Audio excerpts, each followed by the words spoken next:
been back to the academia in a while. It hasn't changed much, has it? Well, since we've got some time, want to go to the house of Dana? Paimon wants to do some reading! Ha! So you noticed! Well, you're too late. The Paimon you know and love is no more. You're looking at Paimon Plus, a new and improved treasure trove of travel know-how. Paimon Plus would like to find some new books to peruse. A gracious traveler like yourself wouldn't leave her companionless on her quest, right? Come on, this way!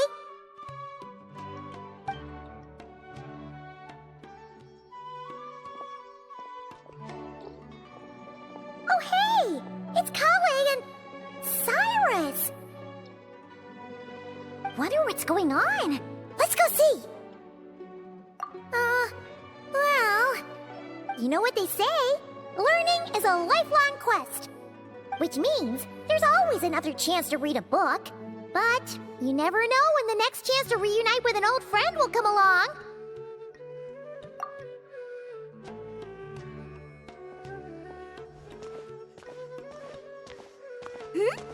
Traveler, Paimon? You're back in Sumeru? Oh, hello, you two. It's been a while. Looking to spend time with some old friends? Yep. We saw some familiar faces, so we came to say hi. Ho ho! Excuse you, associating me with that woman. And if you're going to remember me that way, you should at least mention my tomato growing skills. So he's mad about the Zaha Hadid part and not the old man part? Well, Paimon's glad to see you in such good spirits, Cyrus. Must mean things are all good here in Sumeru.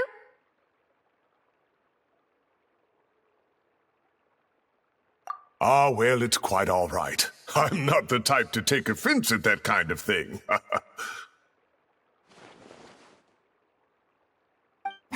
You definitely are. Anyway, what were you and Kale chatting about just now? Ah, that. Well, it was quite a spontaneous meeting. I was leaving the sage's office when I spotted Kole in conversation with a Mahamata, and it looked serious. I thought something bad might have happened, so I hurried over as soon as the conversation ended.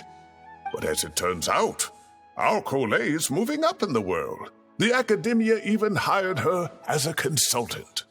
Wow! That's incredible! Oh, it's nothing, really. Look at that, so humble. Takes after me, she does. Not at all. Not at all. No, wait. I didn't mean that to sound like I don't think you're humble, Mr. Cyrus, because of course you are. I just,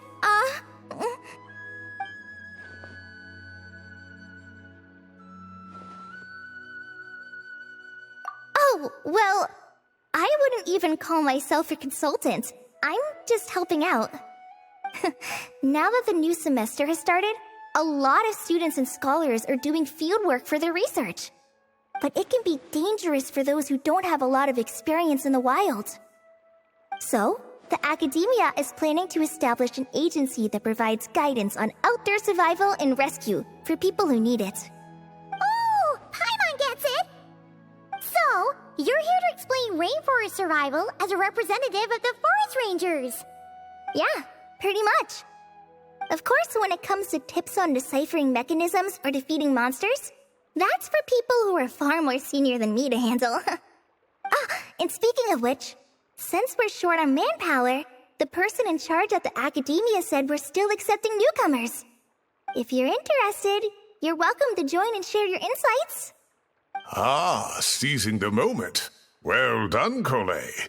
Recruiting someone as capable as the Traveler is a great idea.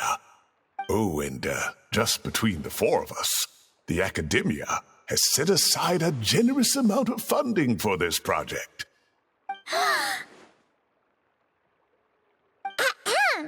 Well, since Kale's thrown her hat in the ring, we should help out too. What do you say, traveler?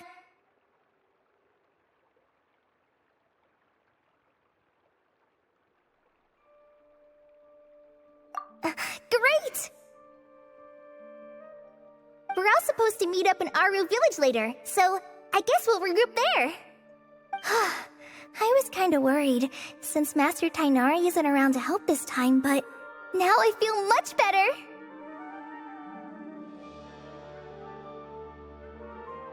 Yeah, even if you don't trust the Academia's eye for talent, you can trust ours for sure. And mine, of course. I have as good an eye for people as I do for tomatoes. Well, there you have it. Thanks, everyone. Oh, speaking of Tainari, how are things with him and the others? Good, thanks. All the forest rangers are doing great. Oh, but Master Tainari did mention that Sino and Sethos were heading to Gandharvaville. I'm not sure if it's for work or something else. Huh, knowing them, could just be to play some cards. I'm not sure. Apparently Sethos is bringing someone else with him too. But with my academia commitment, I didn't have time to ask for more details. Huh, well now Paimon's curious. Should we go check things out, traveler?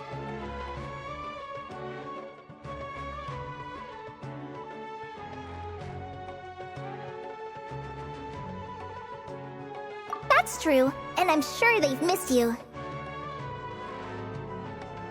Now that is how it should be between friends. Getting together to play cards or enjoy a meal. Yet here I am, stuck with Nephis, who only ever calls to talk about research. Well, I won't delay your reunion any longer. Until next time. Goodbye, Mr. Cyrus. Take care.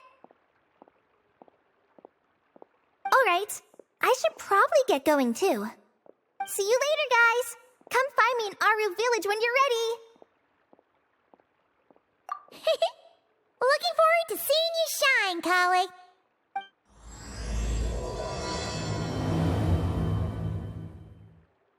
Traveler, Paimon, over here! Welcome to the home base of the Field-wise Center.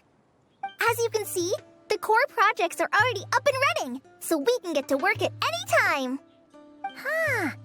This feels like one of those places light novels talk about. You know, the adventuring hubs where rookies gather to take quests and stuff. Oh, and almost like a school festival at the same time, with everyone getting together to learn and then forming teams to hone their skills.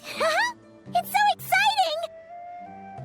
Well, this place isn't quite as decked out as a school festival, but Master Tainari said the Academia plans to be generous with the resources.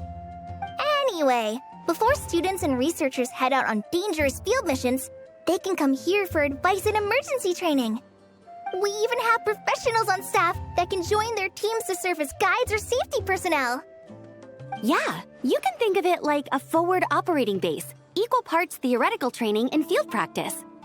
We'll familiarize new recruits with potential challenges in the wild and take them through drills so there's no reason to panic during the real thing. Amber, you're here too? Surprised? I know I was. I'm off duty right now, so I was planning to just drop in on Kali for a bit. But I didn't realize how busy she'd be. I'm not the type of person to sit around and watch, so I decided to be her assistant. Sorry, Amber. I didn't mean to put you to work during your time off. Don't worry about it. A little relaxation balanced out with some fulfilling work is a great vacation in my book. Plus, I've learned a whole bunch of stuff too. And I got to see the Traveler in Paimon again. I mean, it just keeps getting better. We should have a giant feast once we're done here. How does that sound? A feast with the first friend we met in Sumeru and the first friend we met on our whole journey. Oh, that sounds just about as awesome as a giant plate of sticky honey roast. All right, down to business then. Kale and I are in charge of the Scouting Speedsters project. The focus is using devices and machines to pass through hazardous areas, survey terrain, and get details on potential threats. Plus, A mortar research indicates that, during dangerous situations, having the support of an adorable companion can help set adventurers' minds at ease and prevent excess nerves. So, we took inspiration from Cullen Anba and Baron Bunny to create 2 scouting devices that are both adorable and useful. Cullen Anbot and Bar Drone Bunny. So far, feedback has been pretty positive. Once we've collected enough data, the academia will continue to refine the scouting buddies and release even more designs. A bunch of Cullen Ambas and Baron Bunnies running around the wilderness? What is that gonna look like? Plus, with you to guide our 2 little scouts, we'll be able to obtain some great data. Once you have a more complete understanding of the Fieldwise Center, you should come test them out. Now come with me. I'll introduce you to the other consultants. Oh yeah, the lady with the greenish-blue hair also has a super adorable device over there. But it does something completely different than our scouting buddies. I'm looking forward to seeing it in action. Oh, hey! Another familiar face! Come on, let's go say hi!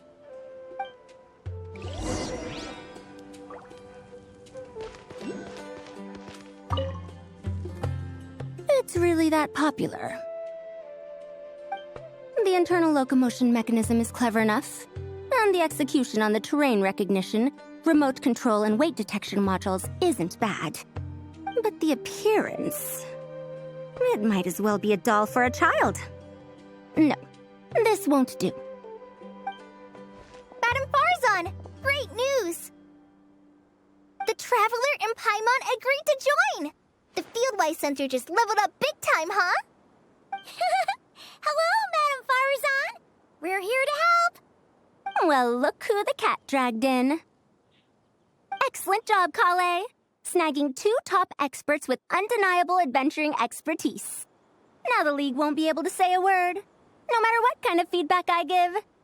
Now tell me, what do you think of this puzzle, pal? Whoa! It looks just like you!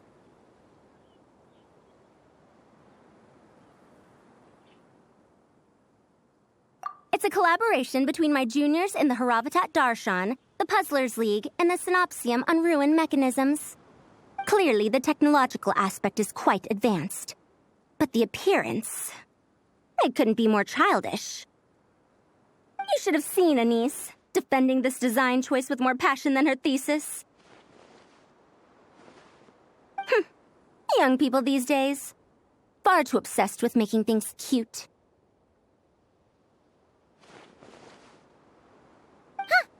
Paimon kinda likes it.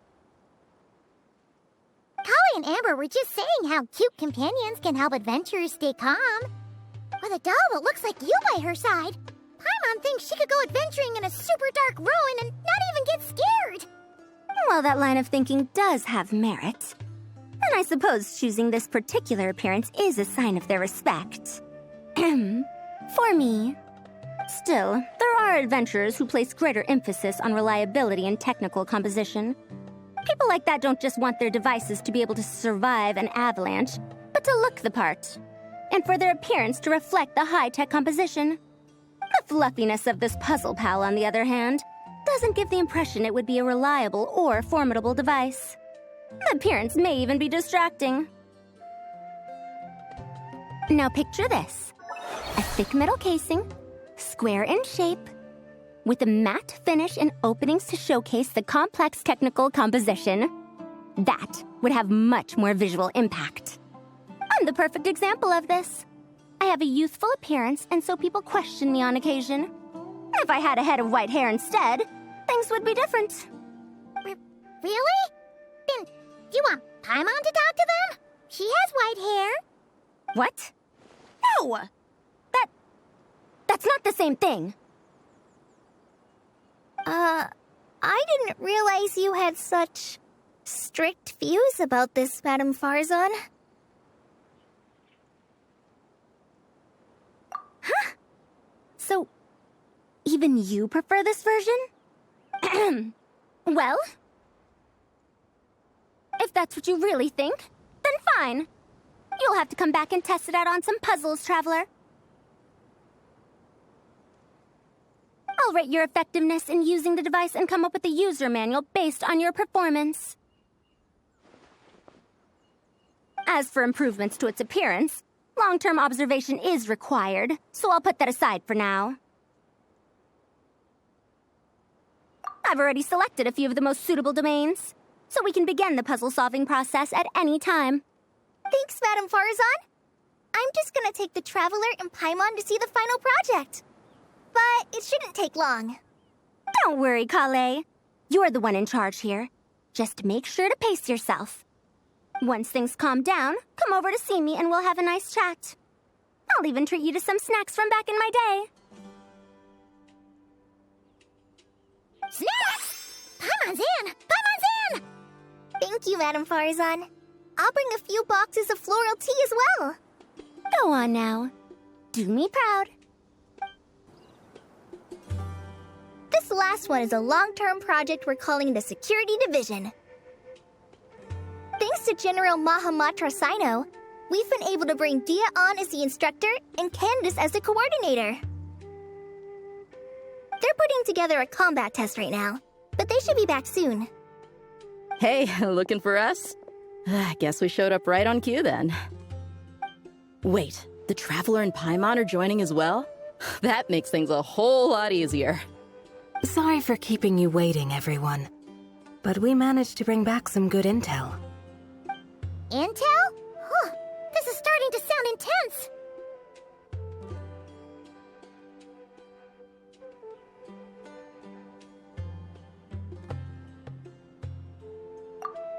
Of course.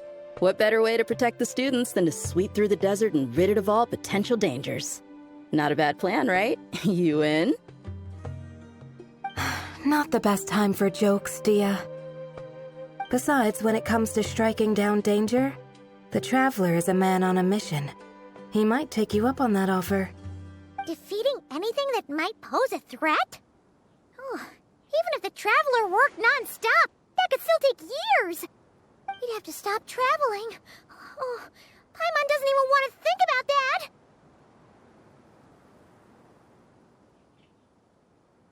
Time would be the least of our problems. Some dangers aren't visible to the naked eye, like the scorpions burrowed underground or the terrifying raptors sleeping in the trees. You can't get rid of them until they jump out to attack you. For situations like these, we'd have to combine Madame Farazan's recommendations with Amber's approach to scouting, calculating our chances of encountering enemies and our expected operation times. Whoa, whoa, whoa, pencils down, everyone. That was just a joke. The Security Division's goal is a lot simpler, actually. We're just here to ensure that fieldwork teams include trained combat personnel. Some of this work has been entrusted to the Blazing Beasts and other mercenaries, but members of investigation teams who pass the combat test can also qualify.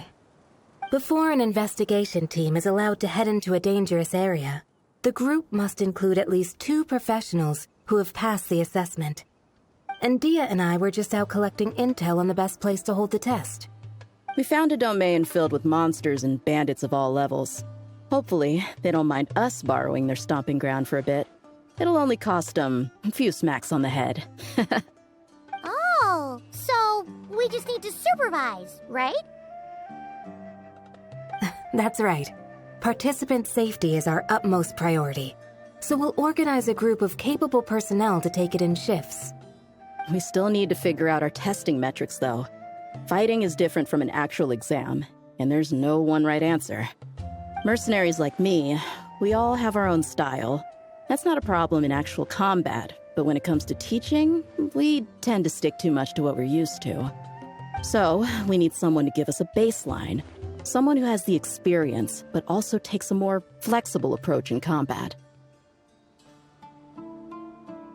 Yeah, based on what you just described, the Traveler seems like the perfect person for the job.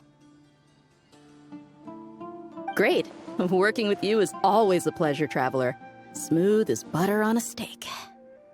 Don't forget about compensation for the Traveler and Paimon, Dia. You agreed without doing the math first. It's fine. We'll just split the funds Kale wrangled for us, 20-80. 10 for me, 10 for you, 80 for the 2 of them. 100%? Don't sweat it. We're just in charge of the long-term operations. You're the one setting the metrics for the whole thing. So I think we got the better end of the deal. We've talked about a partnership in the past, haven't we? Well then, consider this the perfect place to start. Then I'll draw up a detailed overview of the compensation so it's clear for everyone. That'd be great. And don't worry, Miss Candace. About that piece of land you're leasing to the academia, the one used for grain storage, I managed to get them to agree to a 30% increase in their rent payments. Oh, thank you. Those funds will go to fixing up some of the village facilities, which should make for a more comfortable experience when investigation teams stop there in the future. All right, we should finish up our arrangements for the combat test. Stop by our station when you're ready, Traveler. See you soon. Oh, you sure are the beating heart of this operation, Kale. You brought the whole gang together. Oh, no. I'm just doing what I can. I still have so much to learn, so much work to coordinate. But for now, let's just give it our all. You bet! We'll make the Fieldwise Center the best it can be! Tainari's place... Tainari's place... Ah! Here it is!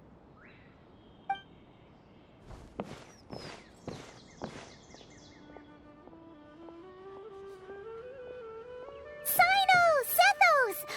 Looks like the whole gang's here! Oh, and Layla's here too! But... oh... she doesn't look too good. Did something happen? Ah, Paimon, Traveler. It's good to see you. I'd welcome you like a proper host, but I'm a bit busy at the moment. Apologies.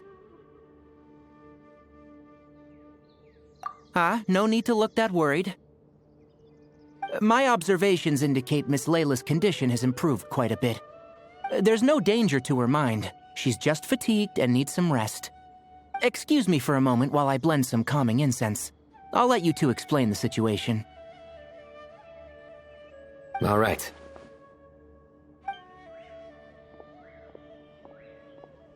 What happened was, Sethos and a few members of the Temple of Silence rescued Layla, who was out in the desert trapped in a state of delirium.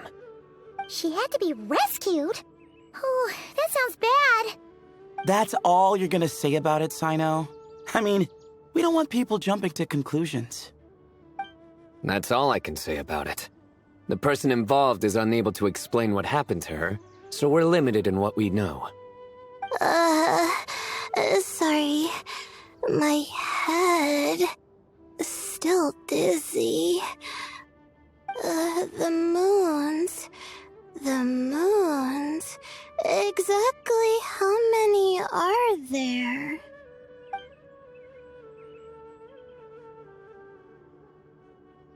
She's been repeating that phrase over and over again, but she can't seem to remember what happened to her.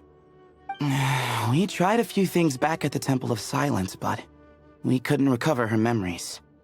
Her symptoms are kind of similar to researchers in the Satyavada life state, so we brought her to Tainari to see if our veteran forest watcher had any other ideas. Tainari is pretty much our last option, so let's hope he can help. The good news is, even if restoring her memory is a no-go, we can help with the headache at least. Jur was in a similar state when we found him, delirious and mumbling to himself, but he's more or less back to normal now. Sorry, I should give you some context first, huh? We should let Miss Layla get some rest.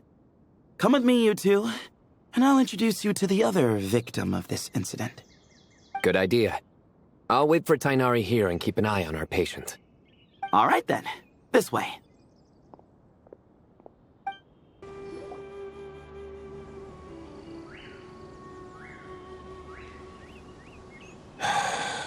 Who did the Ajalenok not offend? I just don't get it. Hey, Jur. Still musing about Aji nuts, huh? Want me to have Sino come over and tell some jokes? Might help distract you. No. No need. I'm done. Oh dear. Another master of puns. One of Sino's card buddies, actually.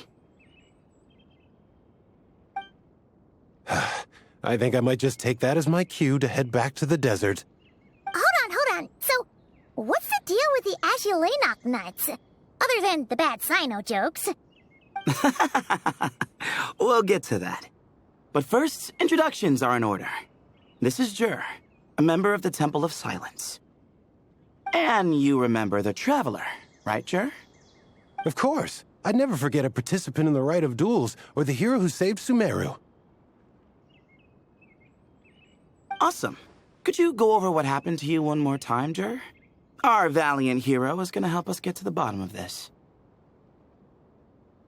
Might as well join since you're here, am I right? Just hear him out. You're going to want to uncover this mystery once you do. I'd bet on it. Well, I was on an expedition in the desert not too long ago, when I got caught in some quicksand. Later, it became obvious it wasn't normal quicksand because instead of sinking to my death, I fell into an undiscovered ruin. In my panic, arms and legs flailing about, I suspect I touched some things I shouldn't have. Because in that brief moment, an enormous amount of information came surging into my mind. I would hesitate to even call it knowledge, because my brain had no capacity to process the information. To use an analogy, it would be like trying to stuff thousands of Agilenok nuts into a small water skin without it bursting. Sorry again with the Agilenok nuts, I know. It's fine. We're getting to that part of the story anyway.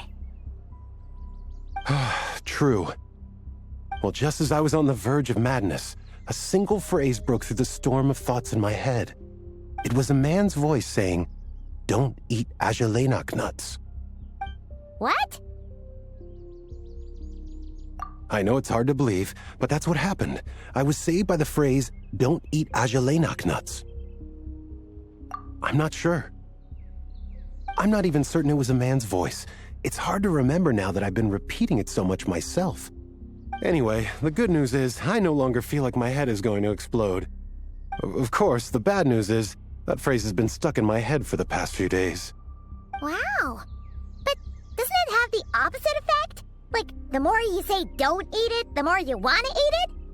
Yes, that's exactly right. Whoever the voice belongs to, I don't know what his deal is with those nuts. Well, the world's a big place. There's bound to be people who don't like sweet stuff. I suppose. Strangely enough, I'm starting to think the voice belonged not to a man, but a cat. A cat? How? That's the question, isn't it? What would a cat be doing in an abandoned ruin like that? Just as my mind was reaching its breaking point, I could have sworn I heard the sound of a cat guiding me to exit. But when I came to, all I saw was endless desert, and Sethos shaking me in a desperate attempt to wake me up. I'll admit, it was pretty terrifying seeing you like that. Staring off into space and mumbling about Agilenok nuts. You sure don't sound terrified. Sorry. It's not that I don't care. It's just kind of hard for rambling about Agilenok nuts to sound menacing. Now, what Layla was saying, on the other hand, that is much creepier. Exactly. The unknown is what breeds fear. Agilenok nuts are familiar. But the moon suspended above us at night? That's about as foreign as it gets. Well, we don't know that for sure. There could be a whole other world inside an Agilenok nut, with a moon of its own. Huh. I guess. Agilenok nuts are not to be underestimated. Right, yeah, of course. Won't catch me disparaging the mighty Agilenok nut. No, sir. Huh. So, a similar thing happened to Layla then? Yeah, I think so. I was in a hurry to rescue Jur, so I put a marker on the incident site so we could go back and investigate. When his condition stabilized, we doubled back around to check and...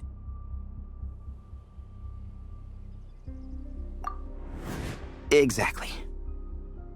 Multiple victims with the same symptoms at the same location. It wasn't hard to conclude that something is seriously wrong with that place. So, after we got Layla out of there, I had the Temple of Silence put up a warning sign at the scene and send patrols to watch the area. Speaking of, Sino, Tainari, and I are going to head back there and investigate once Layla is stable. So, as per usual, you're here just in time. That's for sure. But there's another reason I want Sino and Tainari involved in this. Because the story doesn't end there. Right, Jer? Oh, yes. Where was I? The Ajalainak nuts butted in and I... Right. Yes. The cat. As I followed the cat noises, the voice said something else. So, there are those from Tula who still endure. I thought that was strange, of course, because, well, was the voice referring to me? Records of my ancestry are rather sparse, so I'm not sure if my bloodline even traces back to that place. That's right. The Temple of Silence's place of origin. And the home of Tainari's people. Plus, Hermanubis, who Sino and I both share a connection to, was one of the city's founders. As the temple's current leader, if something strange happens in the desert, it's my job to get to the bottom of it. But it turns out, a lot of people have a horse in this race. And I'm not... See? Knew you'd join. But yeah, that's all we know about Jer's situation. Tainari should be done on his end. Let's head back and check on Miss Layla.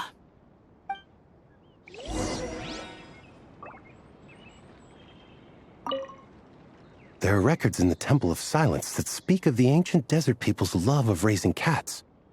Perhaps I encountered some ancestral cat spirit, long since passed on. How are you feeling? But don't speak if it's too taxing. It's fine. I'm much better now, thanks.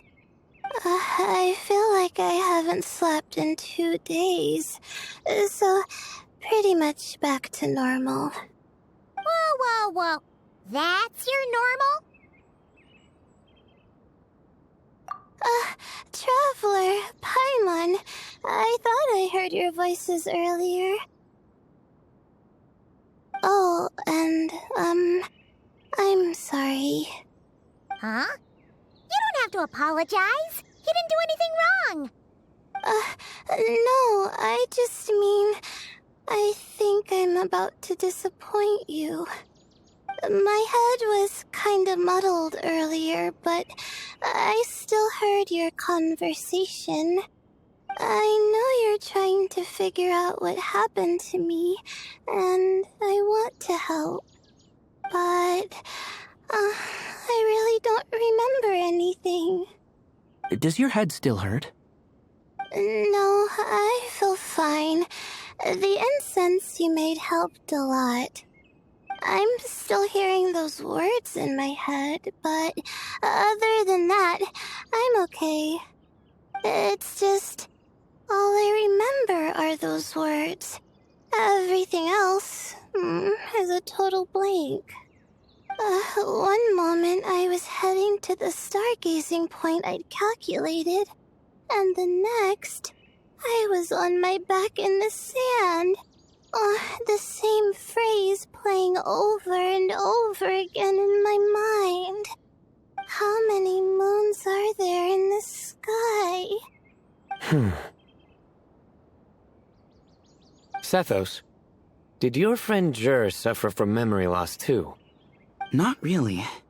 His memories are blurry, but there aren't huge gaps like this. He remembers touching something. Someone talking, a voice mentioning Tula, and hearing a cat lead him to the exit. A cat? Did you hear it too? Huh? Now that you mention it, I think so. It was so soft. I thought I was imagining things. Which means, at the very least, what the two of you experienced while escaping the ruin is consistent. A single sentence repeating in your heads, and the faint sound of a cat. Still not a lot to go off of. Agreed. Oh, is your head hurting again, Layla? No, I was just thinking. Maybe my memories are blank because I was sleepwalking at the time. Sometimes, my friends and classmates tell me about things I don't remember doing, or places I don't remember going. I don't talk about it a lot because, well, I don't even know how it happened. But I don't want my personal circumstances clouding your judgment. So I, just wanted to mention that. Ah, I see. Well, thank you for telling us. But I don't think we need to dwell on that for now. We're gonna check out the site of the incident for ourselves, so that should help us come to our own conclusions.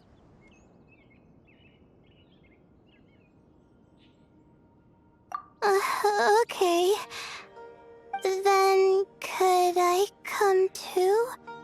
I have to know what happened to me back there. Sure, but on one condition. You need to be in tip-top shape before we head out.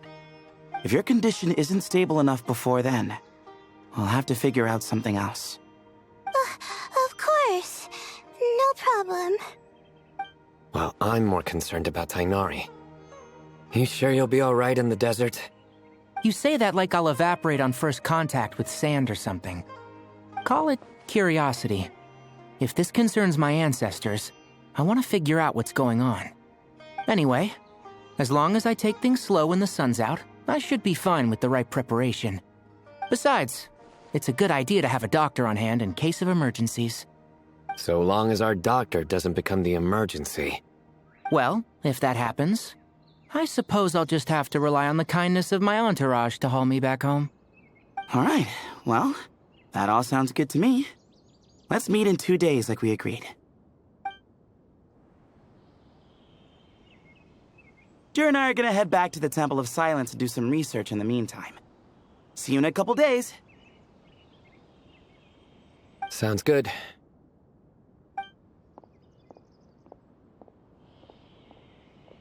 What about you, Layla?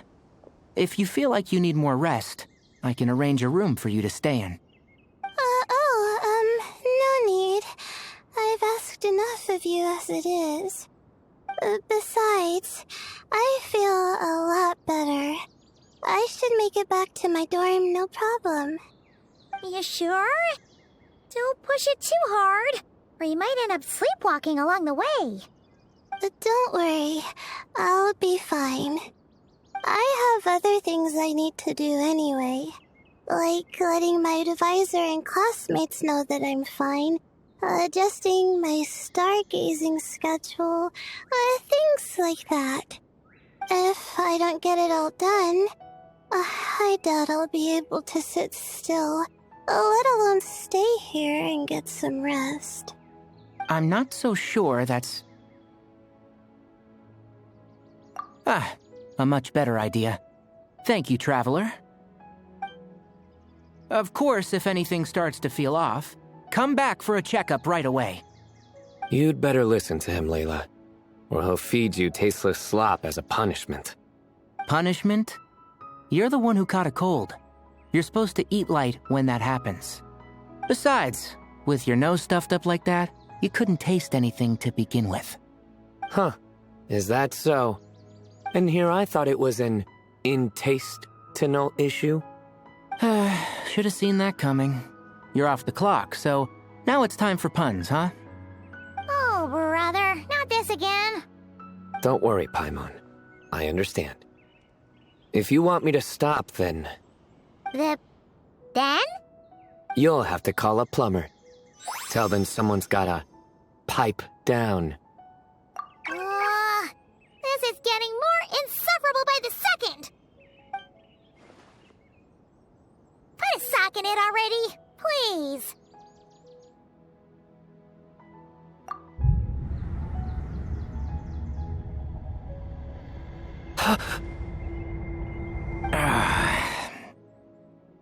Paimon's done with this game. You win, okay? Let's just get out of here. Please. All right, you stay safe. I'll try to stay sane. It seems your jokes have improved with practice, Traveler. Happy about that? Absolutely.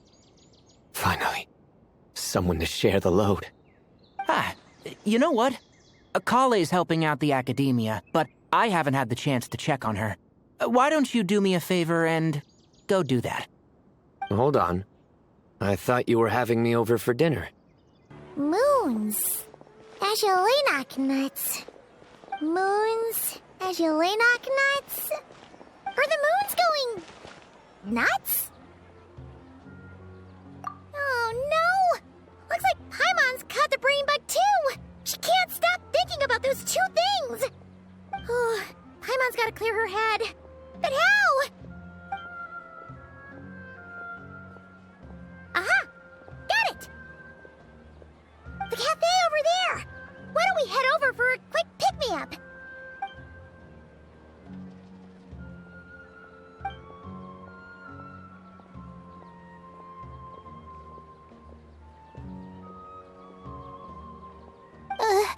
Sorry. I feel kinda tired all of a sudden. Wait, is it because of all Paimon's muttering just now? Oh, sorry. The coffee will be Paimon's treat, okay?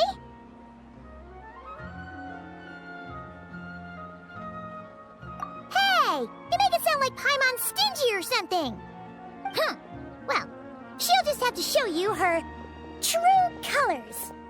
Yeah, starting now. You sit tight and take care of Layla, Traveler. Paimon's gonna get us some snacks and coffee. Be right back. Don't go anywhere in the meantime.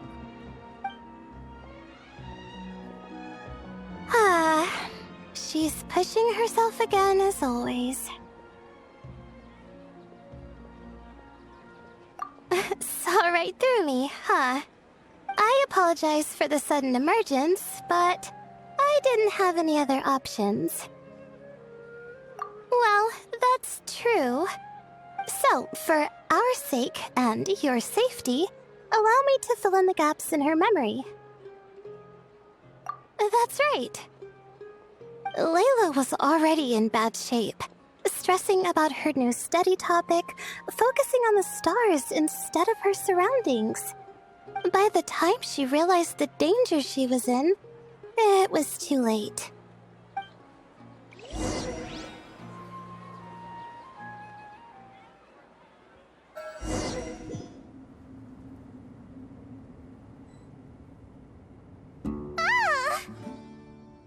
Quicksand near the ideal viewing spot? Wasn't expecting that. Looks like Layla's been under a lot of pressure lately. She hasn't been paying attention to her surroundings. But why would quicksand lead to a place like this? Well, all in all, looks like a common desert ruin.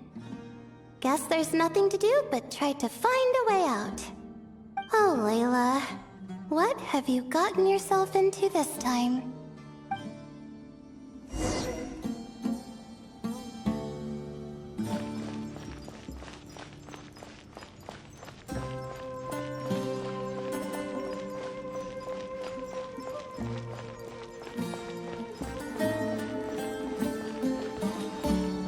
I think this door can be opened using the device next to it.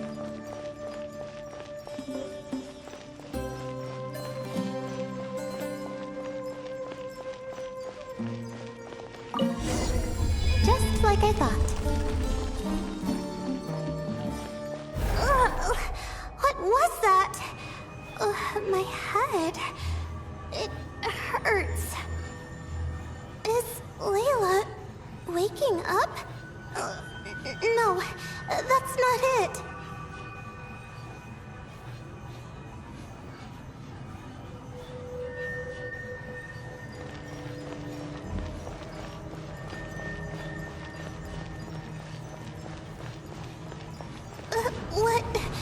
What's going on?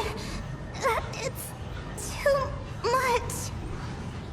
I don't understand.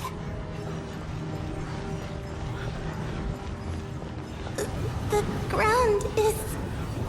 Where am I? It's spinning.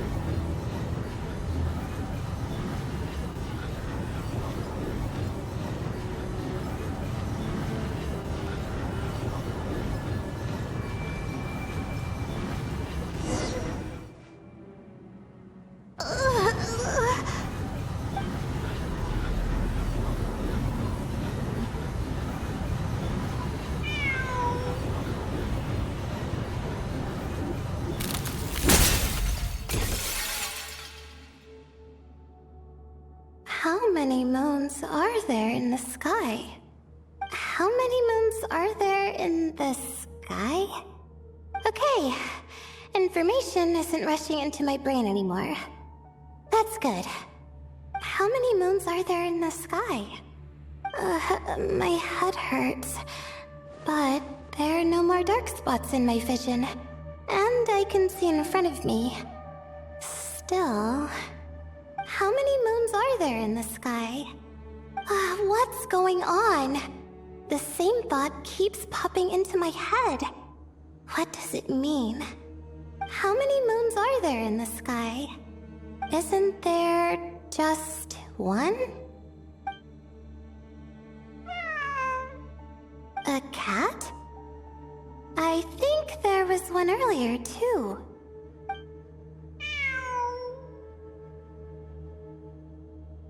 I'm not hearing things. It really is a cat. But what is it doing here? How many moons are there? No! Stop it!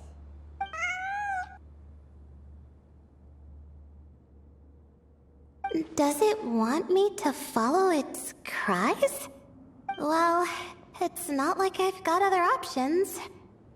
Come on, Layla. You can do this.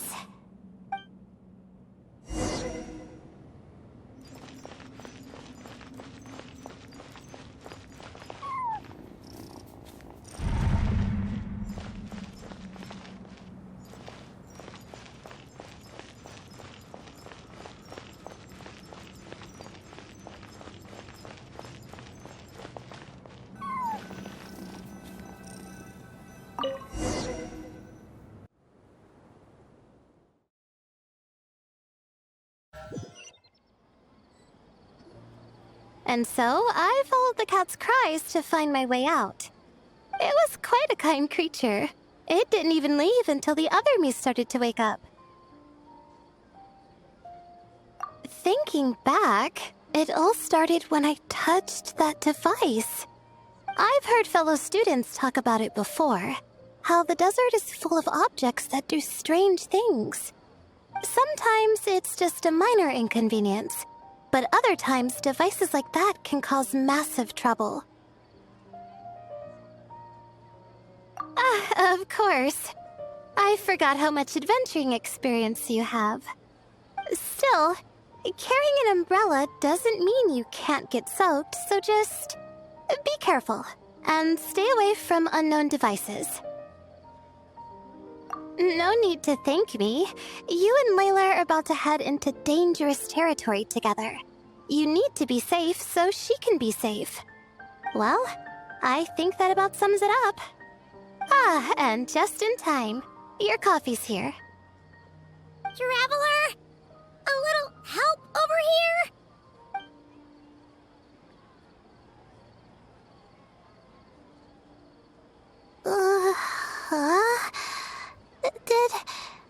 Did I fall asleep?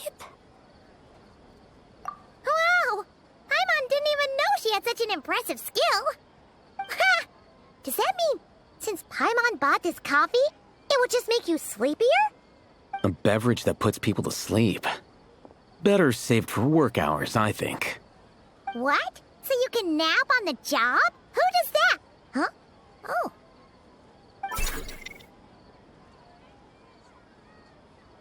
Beep boop. Oops.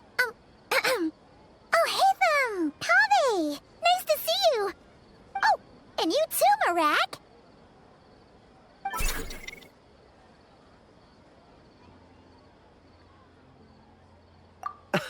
Sorry. Hope we're not interrupting anything. Miss Layla, you don't look so good. Is everything all right?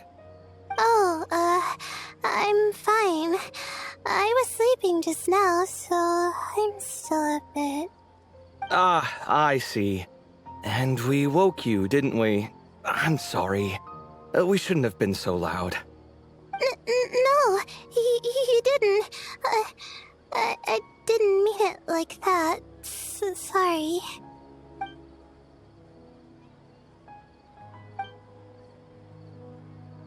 Wait, where are you going? You just got here. I'm going to do what I came here to do. Which is? Buy coffee beans.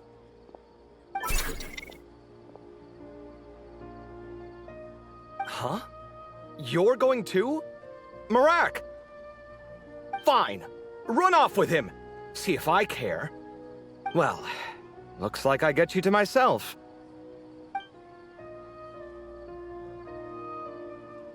It's been a while, hasn't it? How have you been? So, a busy life of adventuring for you, and a busy life of academics for Miss Layla, is that right? Oh, is something wrong?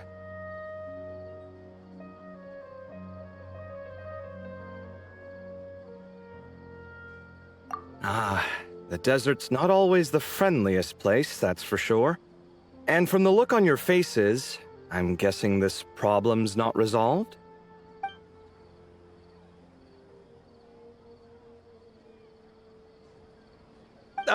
Don't force yourself to talk about it, of course.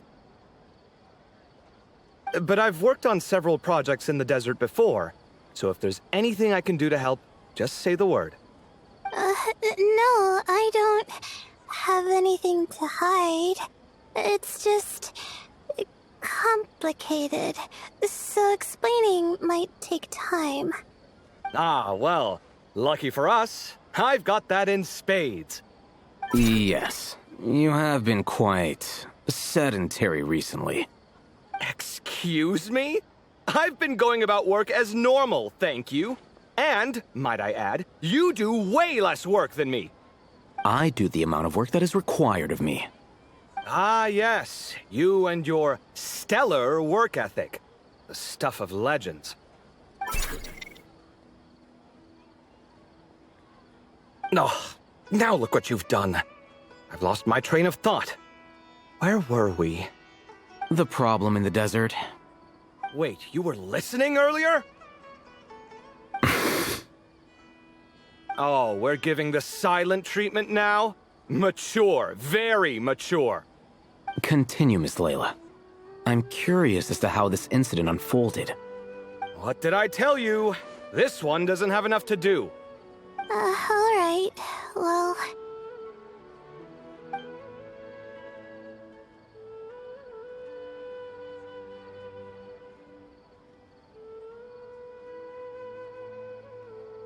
Could you still use some extra hands on this investigation team of yours? Huh? You want to join, Mr. Covey? That's right. I think my experience studying desert mausoleums could be of some use here. While Hatham's expertise in ancient languages could be helpful too. Besides, I consider you all to be my friends, and friends are supposed to help each other out. Wait, I'm involved in this now? Oh, please, I know you. Half the battle was over the minute you said you were curious. We couldn't stop you from joining if we tried. Well, you've got me there. Besides...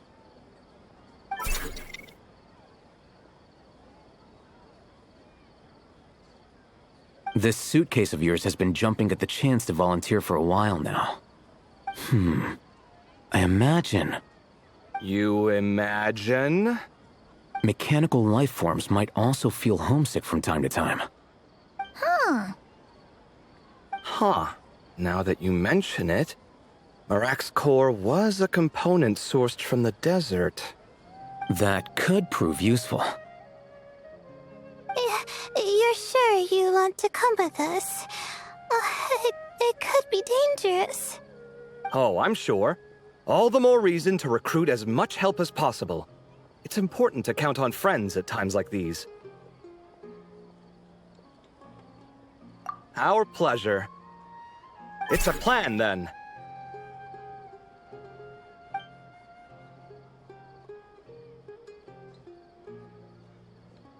All right, we'll head back to our place to get ready. This one hasn't been on a trip in a while. Chances are, he doesn't even remember how to pack a suitcase. I'm not worried. It'll get done. Somehow. Would it kill you to help every once in a while? I do help. It's called moral support. Oh, of course. And I am ever so grateful. Goodbye, you three. We'll see you soon!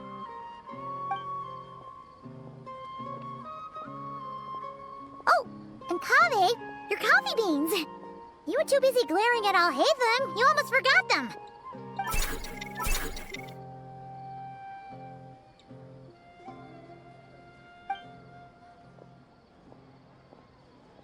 Well, we're pretty close to the academia now. I should be fine from here. Thanks for the coffee, Paimon.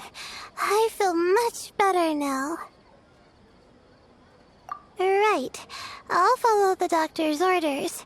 Or try to, at least. With the blessing of the stars, I hope we all get a good night's sleep.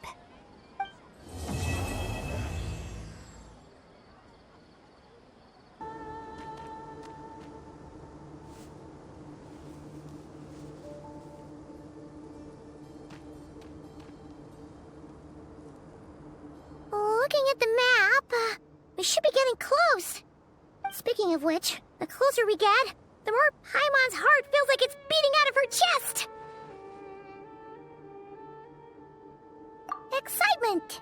Yeah, sure, that's it.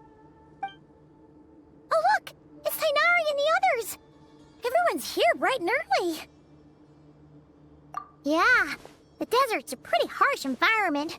Better to travel at night and beat the heat. Hey, everyone! We're here! Ah, right on time. You don't need to worry about me. It's not too hot yet, and I'm properly hydrated. All right, we're just waiting on the two people Miss Layla mentioned, and then we'll be set. He's staying behind. If we don't make it back after a certain time, he'll be in charge of rescue operations. You can count on me. Nice! You thought of everything! Oh, and Cyrus said he'll be in Aru Village, so he's also available if we need help. Haha! Amazing! Having people to watch her back is making Paimon a lot less nervous. Yeah, I did. After hearing about what happened, my advisor gave me some time off to rest.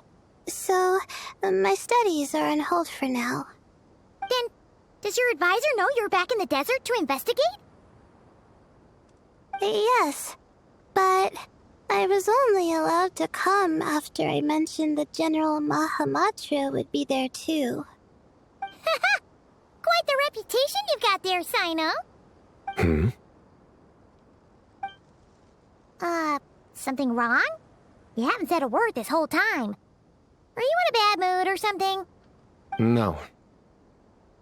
Being skilled with words also means being a good listener. I'm just reflecting on what you're saying. Oh, Hatham! Kaveh! Ha! Over here! Darn it. I was just setting up a brilliant... Yeah. I'm sure you'll find another chance. The important thing is, our scribe and our renowned architect are here at last. High praise. But wait, why am I renowned and not him? He's just as famous as Sino, Dia, or Nilu. That just means your level of fame is even greater. How could a lowly scribe hold a candle to you? Lowly scribe? Please. All those strings you pulled to get those new books from the House of Dana? What do you call that? Borrowing. Anyone with an employee ID can do it. Uh-huh, yeah. The House of Dana bends over backwards for just anyone, does it? Send a report to Lesser Lord Kusanali, then. Let her know someone at the Academia is abusing their position. Hey! I never said abusing! Impressive verbal sparring, as always.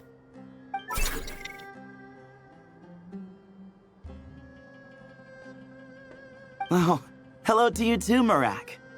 Well, looks like your assistant is raring to go, Kaveh.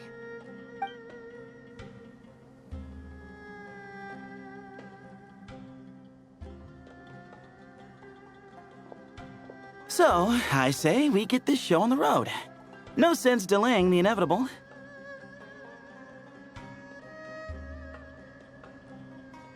No need. We're in this together, remember? Sure. This is the entrance, yeah?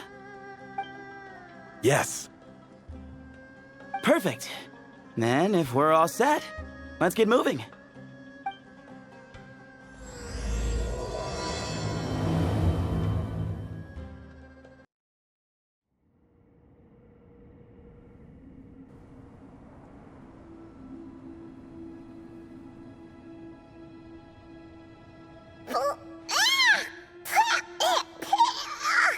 Paimon's mouth is full of sand! Ugh. So that's what falling into quicksand feels like? If this was quicksand, we would have struggled to breathe. No. I think this was regular sand, and we didn't sink into it. We fell through it. Into this place. Agreed. In other words, sounds like a you problem, Paimon. Ha ha, very funny. No, wait, Paimon's the only one. Ha! See? What? I'm the only one with sand in my shoes? Yeah, right.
Whoa, there are monsters here?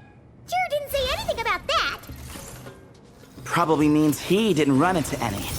Because we're just unlucky. Not the best sign of what's to come. We'll be fine. Let's just use up all our bad luck and we'll be golden.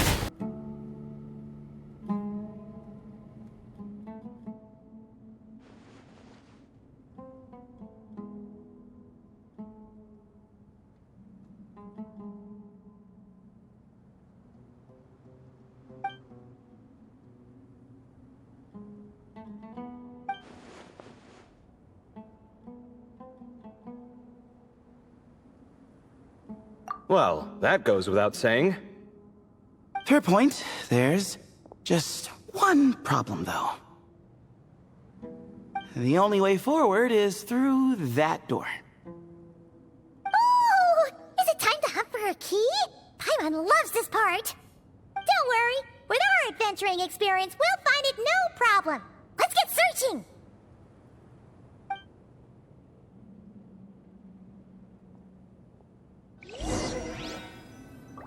Marak, wait!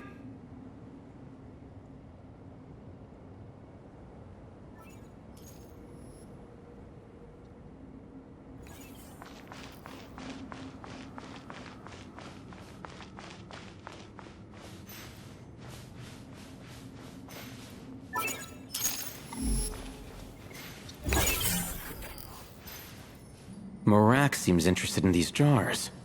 Go smash them. Ah, well, we would hate for you to... Marak, this isn't really your old home, is it?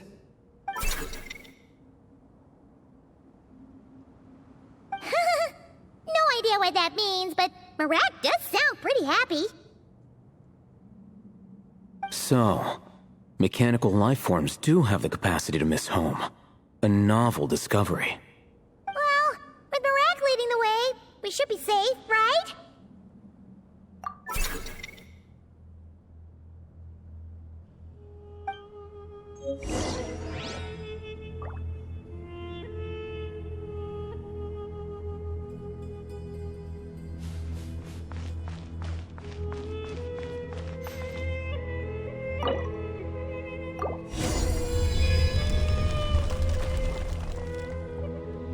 Good thing you decided to join, Kaveh. Otherwise, our investigation would have ended at that door. It was nothing that I did. You should thank Marak instead.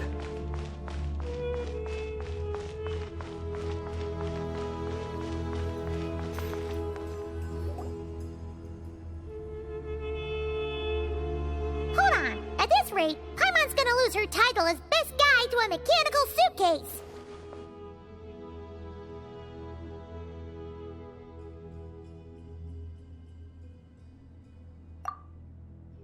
Aw, thanks. Hey, wait. What do you mean, useless? Well, no weird mental symptoms so far. I'll take that as a win. That said...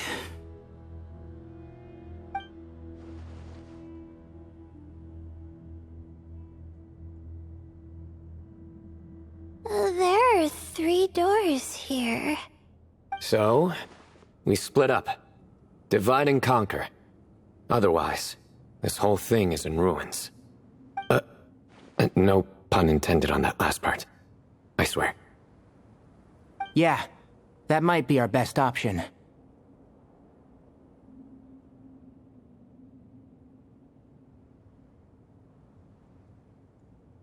Good idea. And the minute things go south, we go back the way we came. Ooh, this is getting exciting! So, who's teaming up with who? Paimon calls dibs on the Traveler!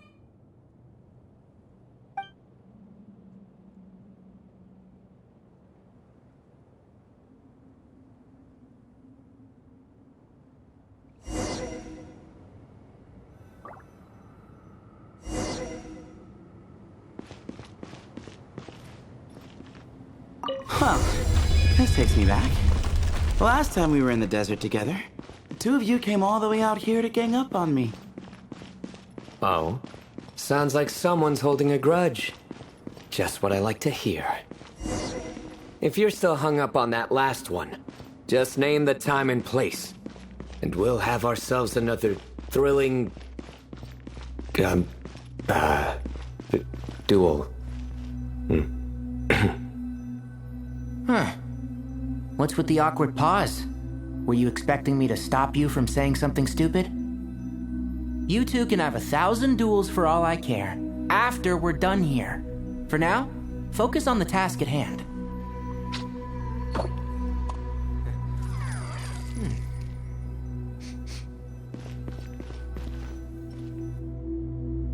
This chamber is huge. I can't even imagine what it's used for. Oh. What's wrong? I seem to have stepped on some kind of stone slab. Huh. There's a pattern on this, but it's hard to make out with all the dust. Huh? Look! The shape seems to match the markings on the ground over there. Let's slot it in and see.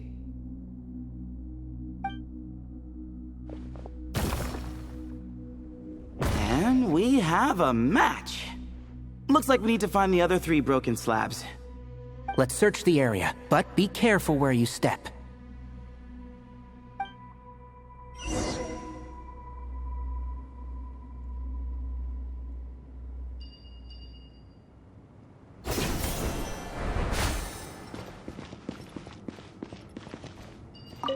got one! Ouch, but watch out. The edges are kind of sharp.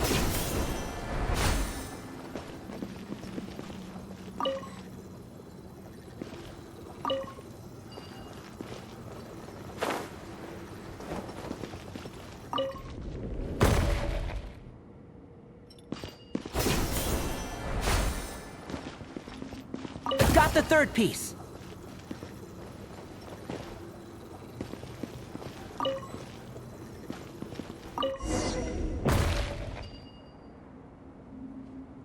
We just need one more.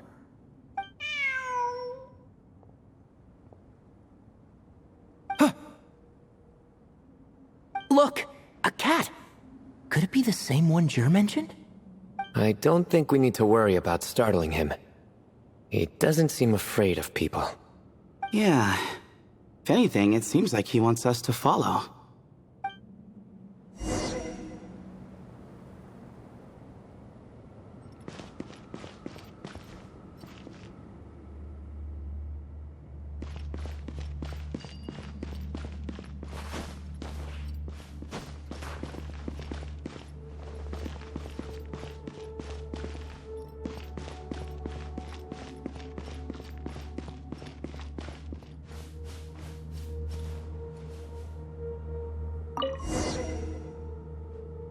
Oh, he led us to the last piece. Who's a good kitty? I never thought I'd hear you say something like that. You've clearly never heard how the professor talks to his tomatoes, then.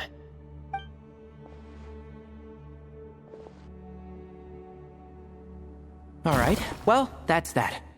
Now, we need to figure out how to get rid of all this dust. Behold, the great Vayuviastra.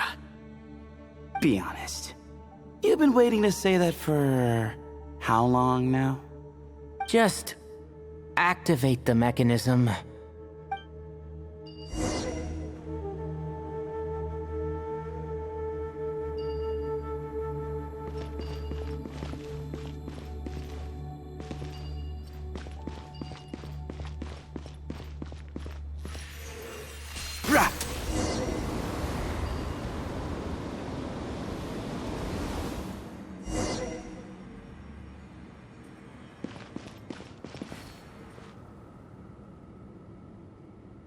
Huh. It worked. It's a picture of... 3 Hermanubises? That can't be right. The ears aren't vertical. Oh, true. And the lugs fall short. My hat is much better looking.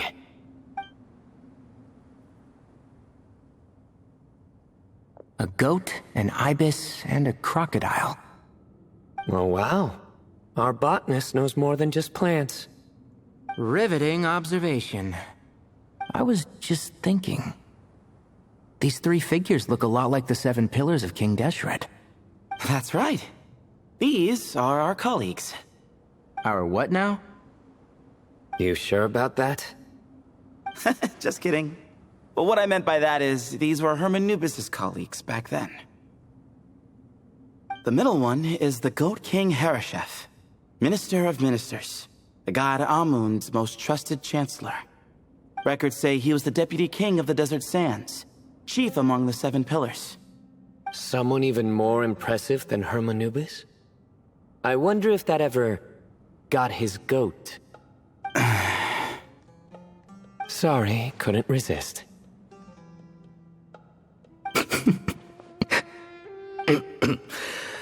Okay, that was a good one. Wait, really? I've got so much more where that came from.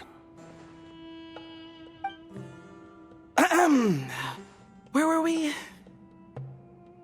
This is Sobek, the Crocodile King, captain of captains. As the name suggests, he was a valiant commander and had dominion over all weapons of war. And finally, this is the Ibis King Thoth, scribe of scribes. Your memory's pretty impressive. I bet you're almost as good as me at memorizing cards. A scribe? Did he manage archives then?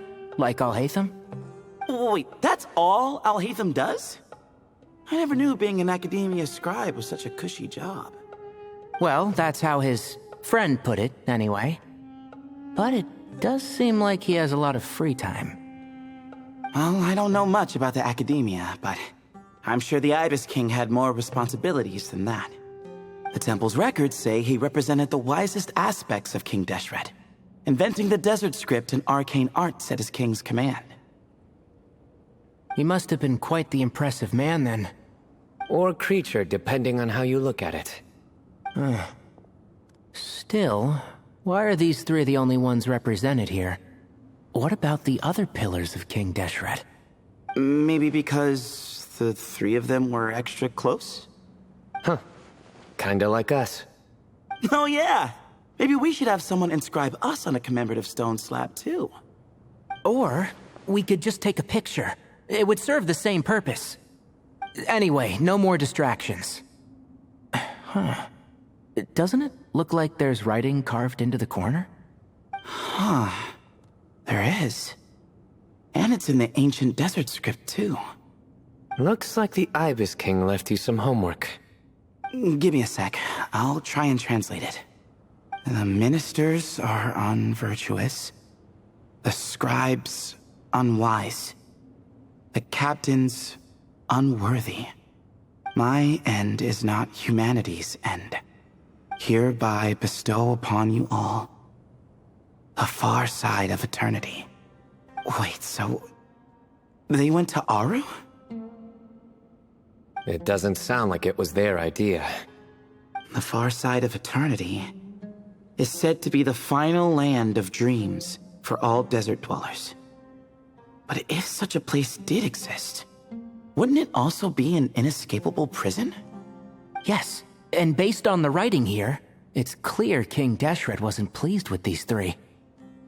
This gift he bestowed upon them seems more like a punishment. Such is the power of a king, I suppose. Which means the goat's the one who got in the end. Huh. Yep, not as good the second time. What? Impossible.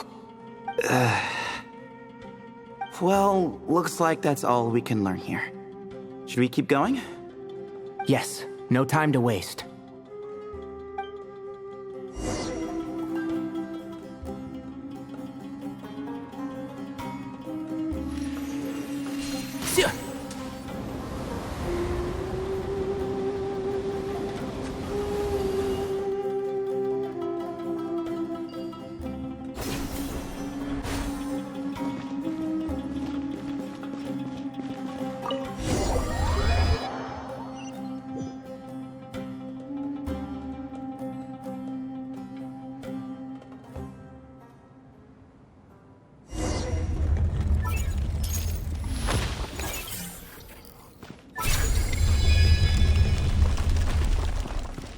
Jeez, who knew a suitcase could be so fast?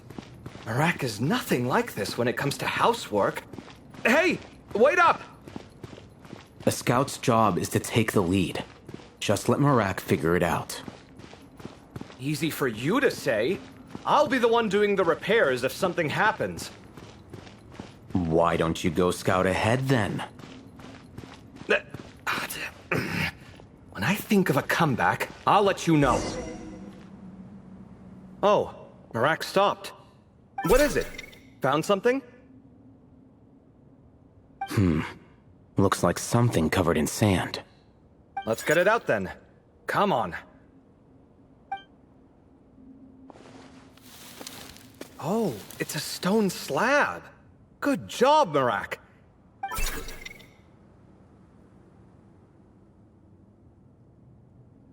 Let's take a look. Huh. Looks like this part of the picture goes over there?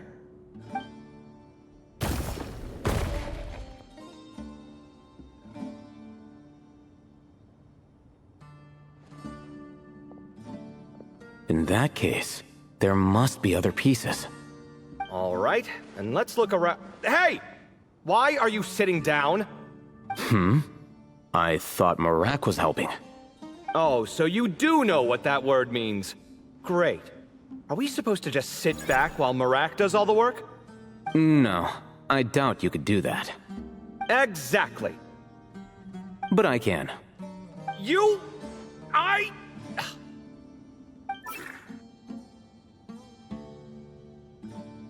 See?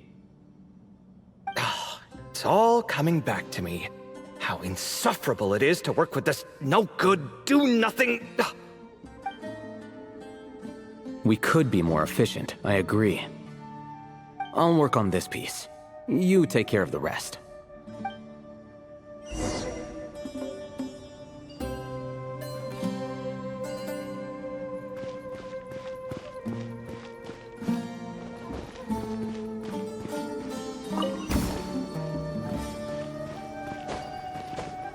Found one!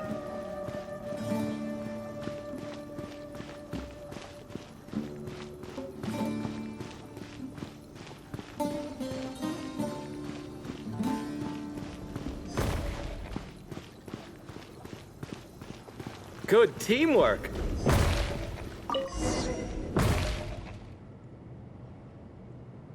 Looks like we found them all. The pieces fit together like a glove. But we can't see what's on them. Turn around. Huh? Look. Oh, I've seen this before. It can create strong winds. Just what we need to clean off the slab. Come on, let's... Hey! Don't worry about me. If I sit here, I won't be in the way. Oh, you don't want to be in the way? Then sit right in front, so the device can blow you straight back to Sumeru City.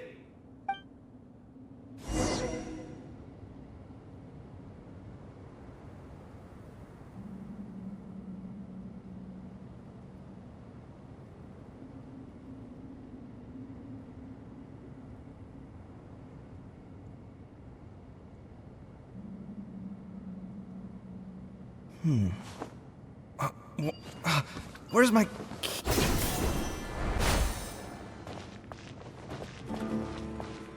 Scanning. Hey-ya!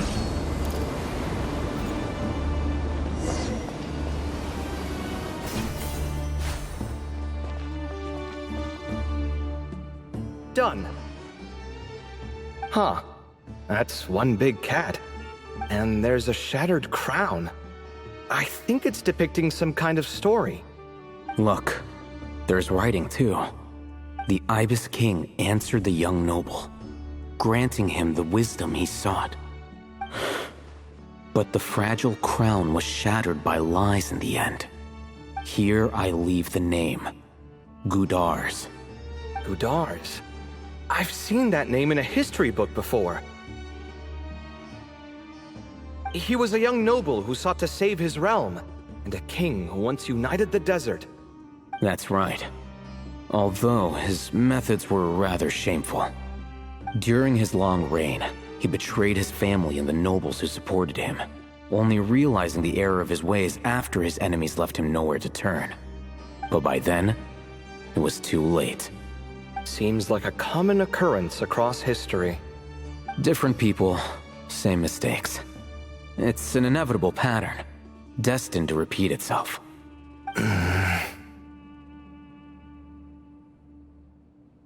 The writing mentions the Ibis King, but a cat is depicted here. Does that mean... So far, what's depicted on the slab seems true to history. In which case, this cat is either a proxy for the Ibis King or a manifestation of said king himself. Exaggeration is a common method ancient records use to highlight a being of higher status. And as we know, Layla and Jur both heard the sound of a cat while escaping the ruin. You're saying the Ibis King, one of the legendary 7 pillars of King Deshret, is here, still helping those in need? I'm saying we can't rule it out.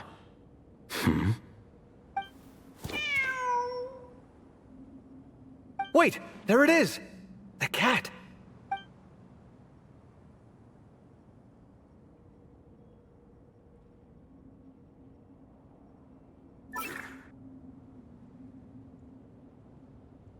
Ah! Marak went after him! The cat's showing us the way forward.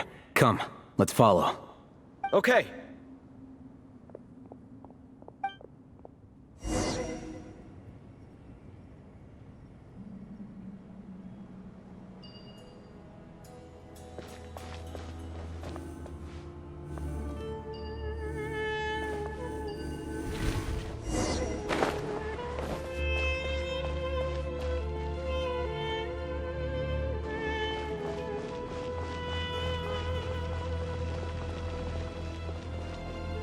Huh.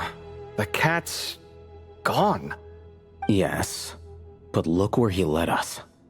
Oh. Another slab.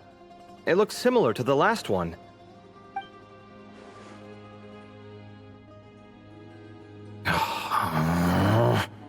Oh, by all means, take your sweet time. Wouldn't want you to overexert yourself.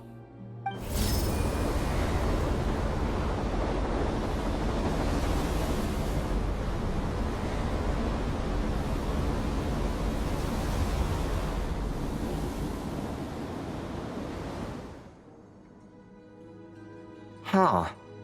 The scene depicted here seems to be a different tale. The Ibis King answered the gin-blooded dancing girl, granting her the wisdom she sought. But enemies plotted to kill her close kin.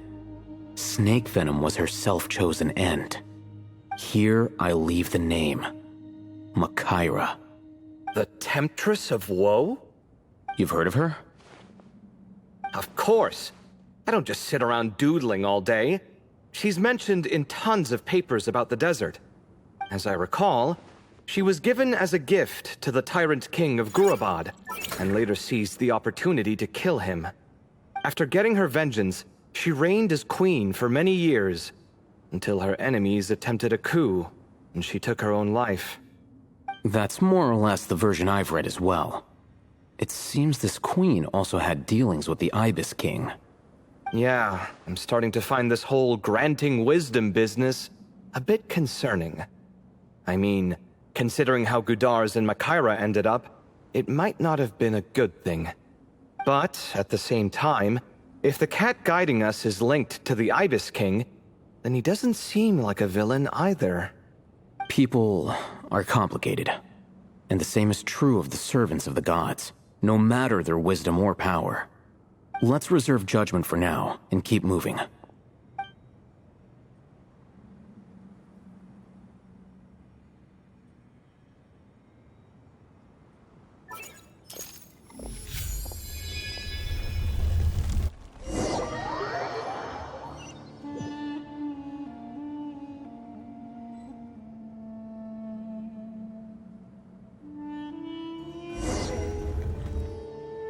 Oh, Paimon meant to ask earlier. Have your memories come back, Layla? No, sorry. To be honest, nothing about this experience feels familiar. Besides, my focus is the stars, so I don't spend a lot of time exploring ancient ruins. Guess that makes us the senior researchers in this scenario. Stick close, alright, Layla? Okay.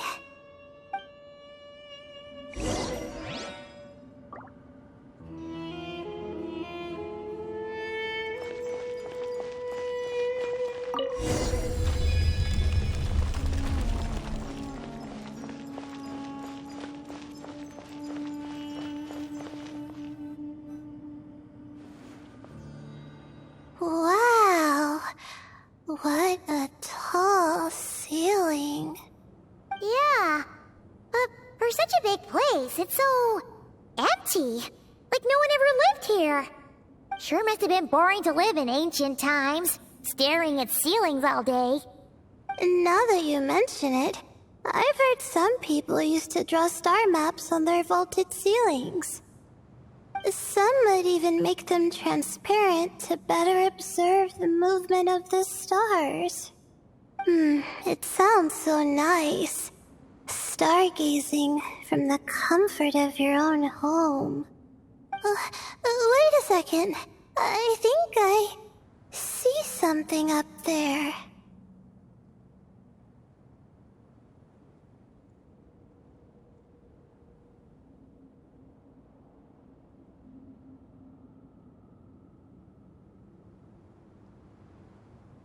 Huh? How is Paimon supposed to do that? Oh, right. Flying. Duh. Alright. Sit tight, everyone. Adventurer Paimon will be right back.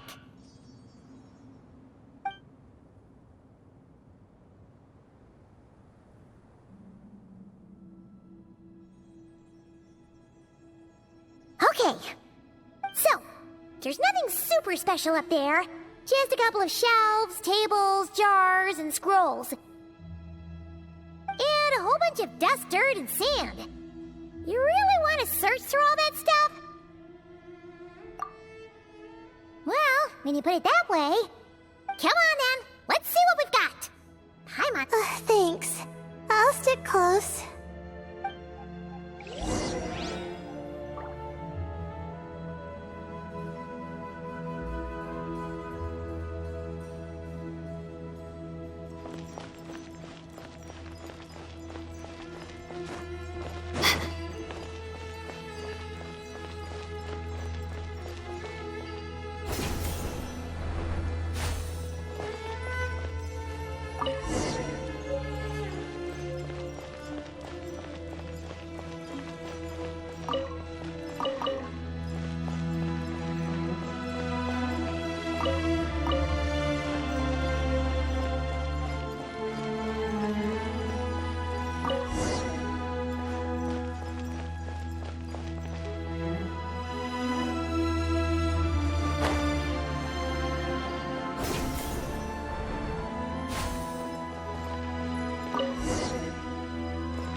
I think that's everything. Most of the documents are in the ancient desert script, except these ones. These seem old as well, but the handwriting makes them stand out.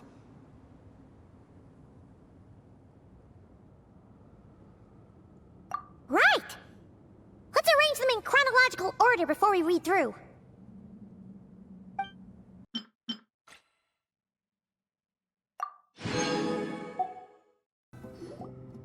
Okay, now let's take a look.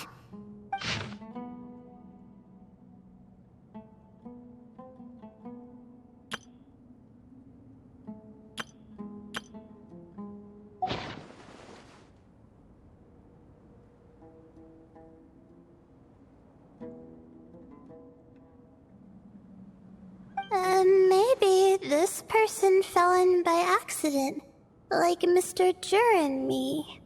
Yeah, maybe. But they don't sound super worried about their situation. So, either this person's an ace adventurer, like the Traveler, or some kind of super optimist. An optimist, huh? Oh, I wish I could be that sort of person. That's right! You're detailed and passionate. Great qualities for an adventuring buddy. This optimist seems super obsessed with exploring every corner of this place. That could have gotten them in big trouble for all we know. Well, I appreciate the compliment. It's almost magical how words like that can make you feel like you can do anything. I only wish that magic could last a little longer.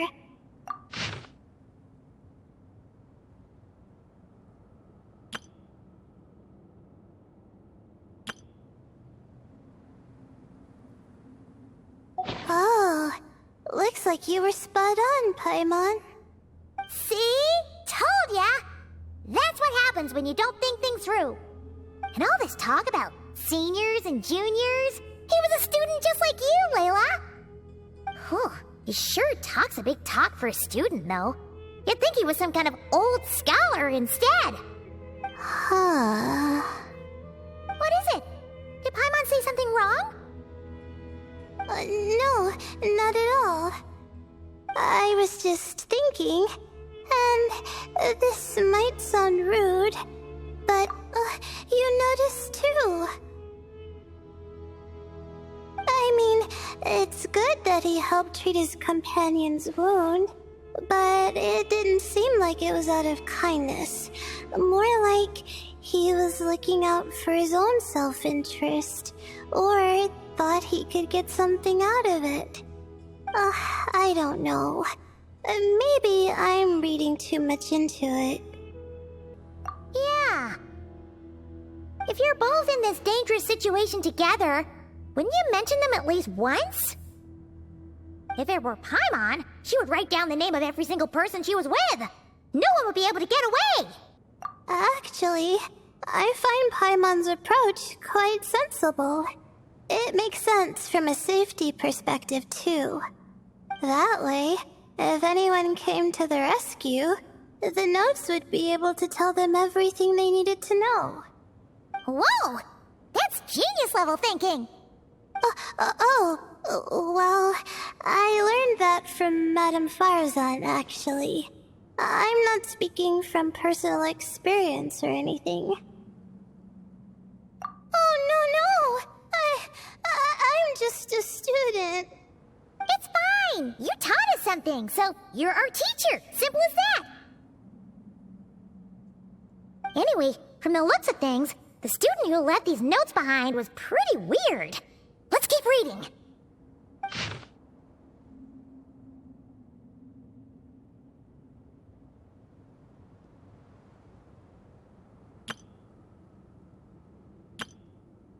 Whoa! Hang on! That's a lot of information. Paimon needs a moment to take this in. The Ibis King. So, did this person actually meet the Ibis King here? Sorry. Who? Jeez, not again! Stop teasing her, Traveler! You know she was asking about Nefer. Anyway, Nefer's, a friend of ours. And she's mentioned the Ibis King before, but not in much detail.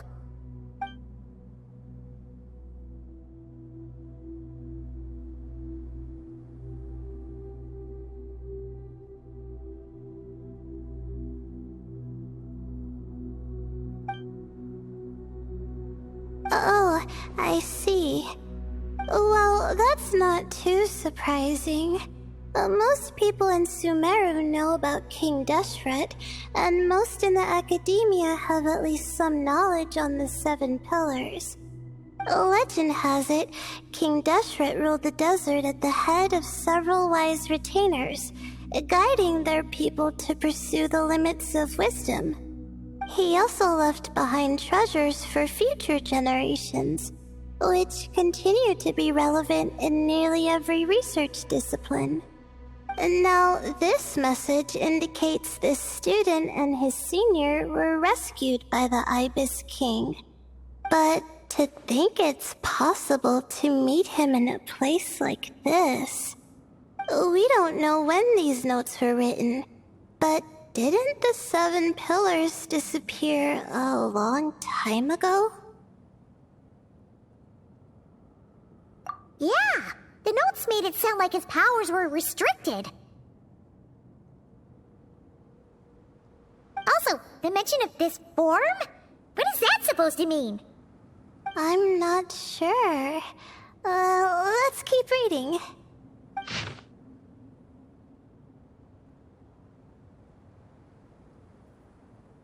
Oh, this is the last page.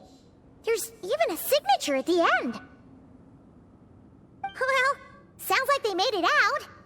Guess it was a happy ending after all.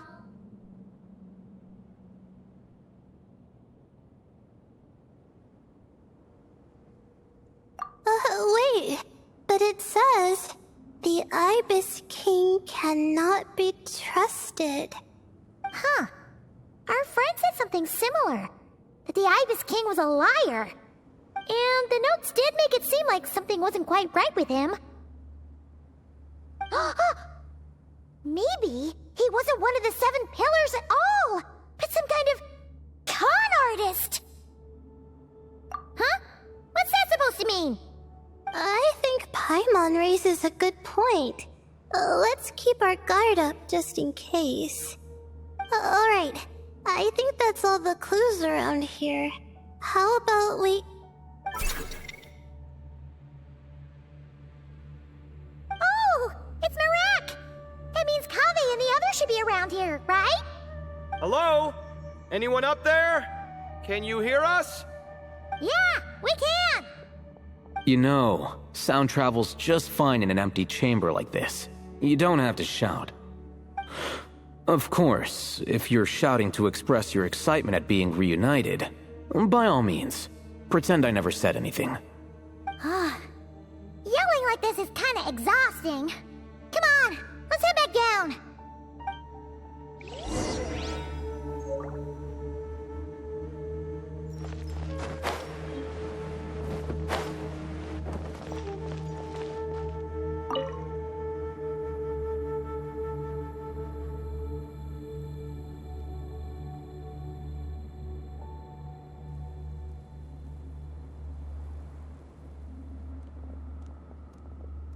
Wow, we all ended up in the same place, huh? Yeah, what a coincidence. Indeed. Or as I like to call it, the chai factor.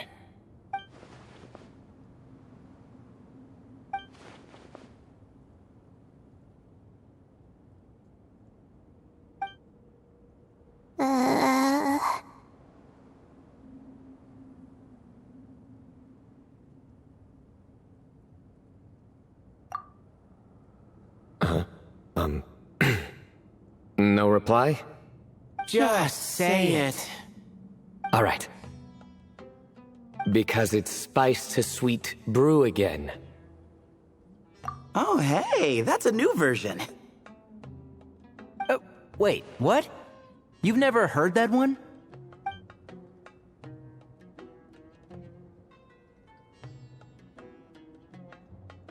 What are you looking for? A place to sit and read my book. Oh, great. What else is new? Well, looks like everyone made it through unscathed. Let's take this chance to get some water, rest a bit, and discuss what we learned. Sound good? Yeah, let's debrief.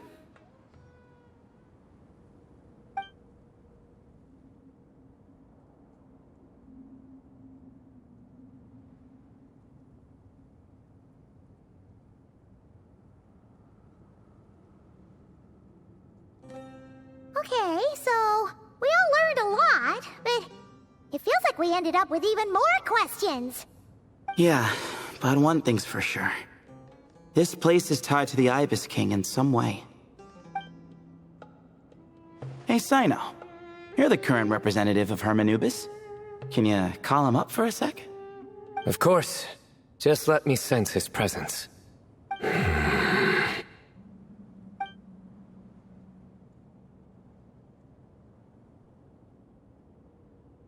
Just kidding. I can't sense him at all.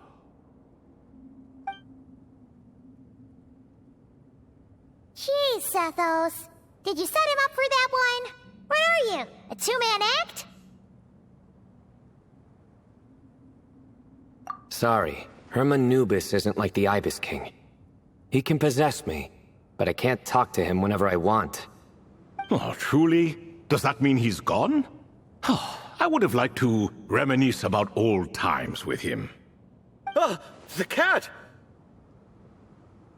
It speaks! Of course it speaks. In fact, it is not an it at all. You do me a great offense. My apologies. Esteemed cats, sir?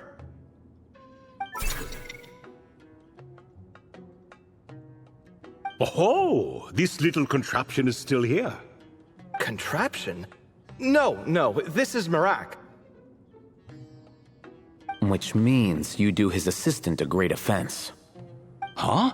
Well, I didn't mean... Well, I apologize. I wasn't referring to this Marak, but rather the thing that operates it. King Deshret was quite partial to it. I have forgotten what it was called. It must have had an official name, albeit in the old tongue. Even if I did remember, I would need to translate it into modern language. Ah, it's not important. Marak's a fine name. Even better than the original, if you ask me. Who thought of it? And the remodeling, quite well done indeed. This Marak looks much happier in its current form. Oh, and the components should have model numbers written on them. You can look them up if you're curious. This cat talks a lot. Quite the one-sided conversation. Is this what the Ibis King was like? He seems quite eloquent. I wonder if he plays cards. Ha! I knew Marak was a great name. Go me! Let's see, what page was I on again? Should have brought a bookmark. That all went over Paimon's head.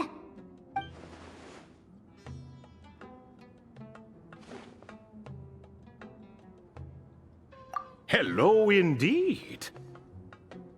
For you to know my name. Yes, I was not mistaken. You are special among your companions. But you are all guests. It is only proper to invite you in.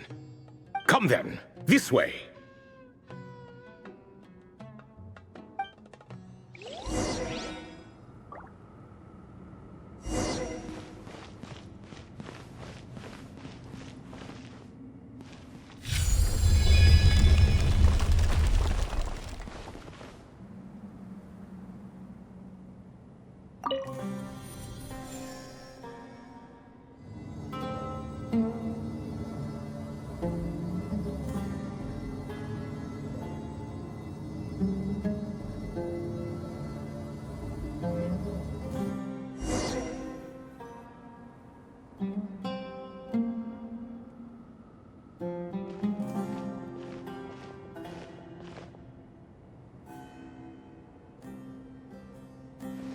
Welcome to my humble abode.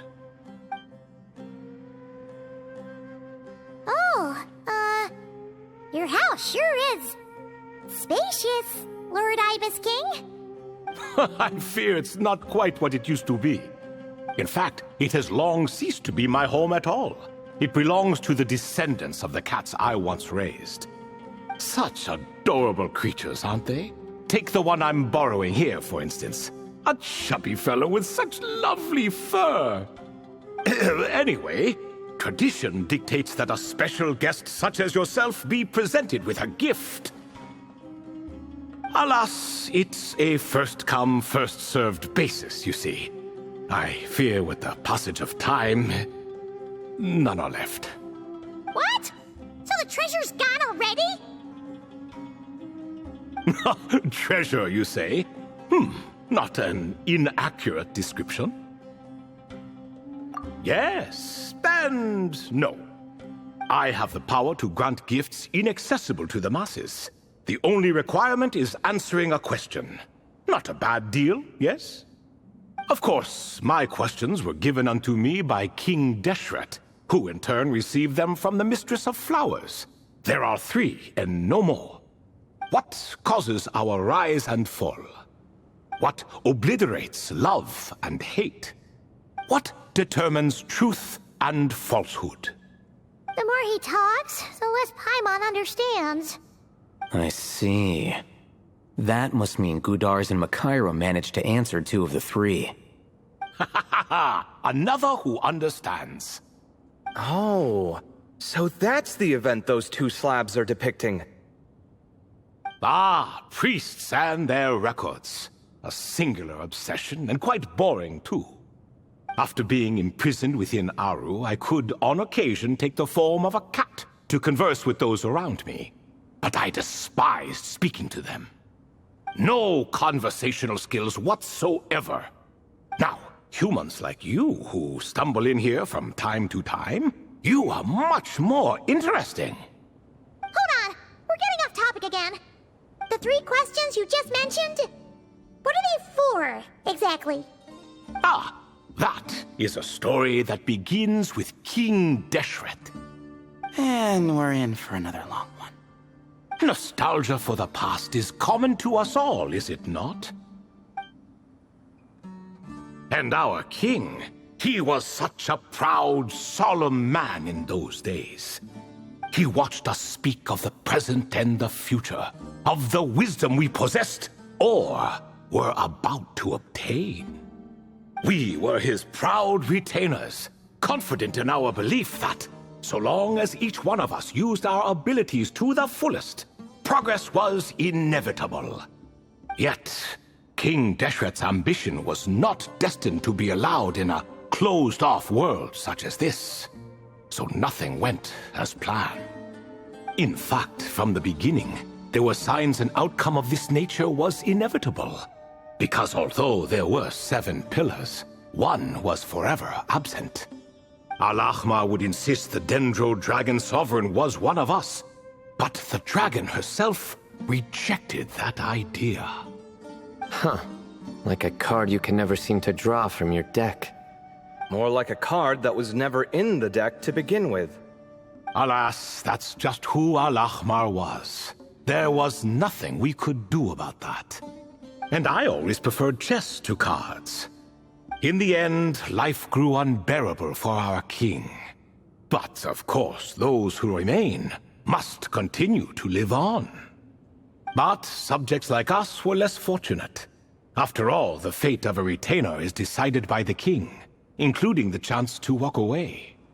So it was then that King Deshret had Kroko, Goti, and I locked up within Aru, where we remain to this day. Kroko. Goti? Ah, of course. You're more familiar with their full names. Sobek, the Crocodile King, and Hereshef, the Goat King. And let me tell you, when it comes to chess, Hereshef was a habitual backseat strategist, always spewing nonsense from the sidelines. Well, Sobek was all too quick to take his terrible advice, to the point where I was the one who got accused of cheating. Chess is an exercise in patience, and that man couldn't sit still to save his life. He could never excel at that game. In fact, neither of them were good at chess. Even so, we played together often, and since I was always the winner, we got along quite well. What are you laughing at? Were we not good friends? No one's laughing. Paimon would never. No, not you. It's Goti. He's laughing for no reason again. Can you not hear him? Ah, right. Of course you can't. The two of them are inside Aru, as am I, so only I can hear them. What is even going on here? Has he, started to lose it after being trapped for so long? That does happen to prisoners serving life sentences. Speaking of which, how's Azar doing these days? I doubt he's doing much of anything. Just what I wanted to hear. What is the meaning of this? You doubt my words? I have half a mind to not talk at all. Oh, no. They're not questioning you, Lord Ibis King, just discussing other things. Please, continue. In that case, where were we? Getting to the part about the 3 questions. Hopefully. Ah yes, we're almost there. Before I entered Aru, King Deshret said I could be released from my eternal seal if I chose humans who could provide the correct answers to those 3 questions. The first person who caught my eye was Gudarz. I asked him, what causes our rise and fall? He answered, conspiracy and betrayal, for it renders the righteous and wise unable to succeed, and thus nations fall. I found his answer quite interesting, so I bestowed upon him the power to deceive. The second human I chose was Makaira. I asked her, what obliterates love and hate? She said unto me, I have nothing left to lose. Vengeance alone can quench both love and hate. I found this to be another fascinating response. So I granted her the power to be loved. But both of them ended up... Now then, young one, riddle me this. Did their answers point to this fate, or was it the power I bestowed upon them that determined their end?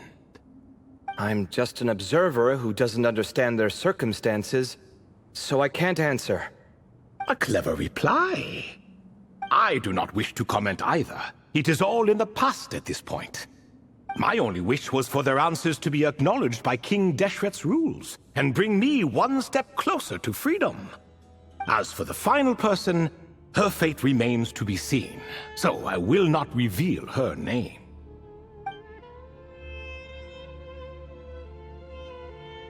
I asked her, what determines truth and falsehood?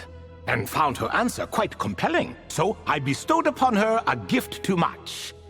As you can see, however, I have not been freed, so it's clear the answer she gave at that time was wrong.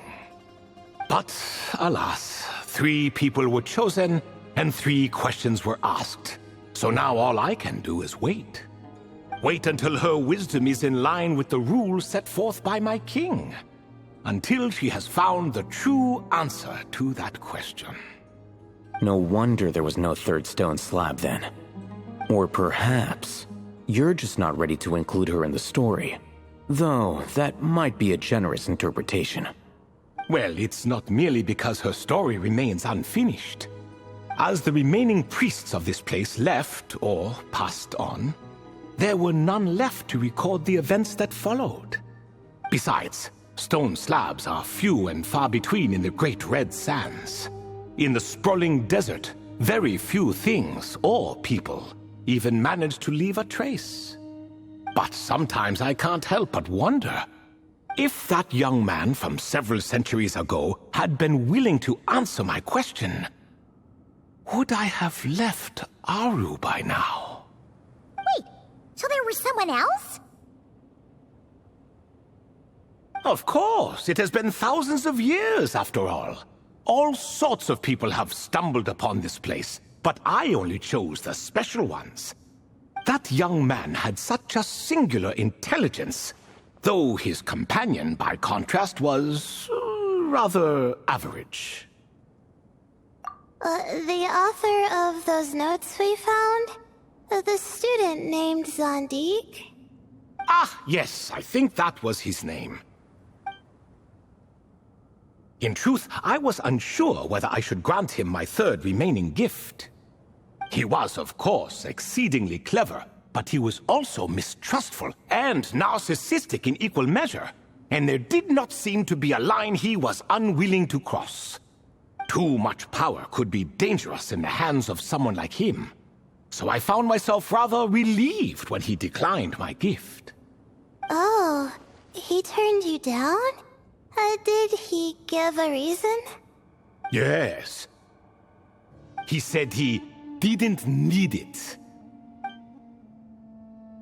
I still remember the look in his eyes. Nothing stood out per se, and still I could sense contempt and disdain radiating from his gaze. I could not give an exact reason, but on instinct I just knew it would not end well to get close to a man like that. So, I tricked him. Stick close to your companion, I said. Only the descendants of Tulatula can come and go as they please. Leave him behind, and there is no escape for you.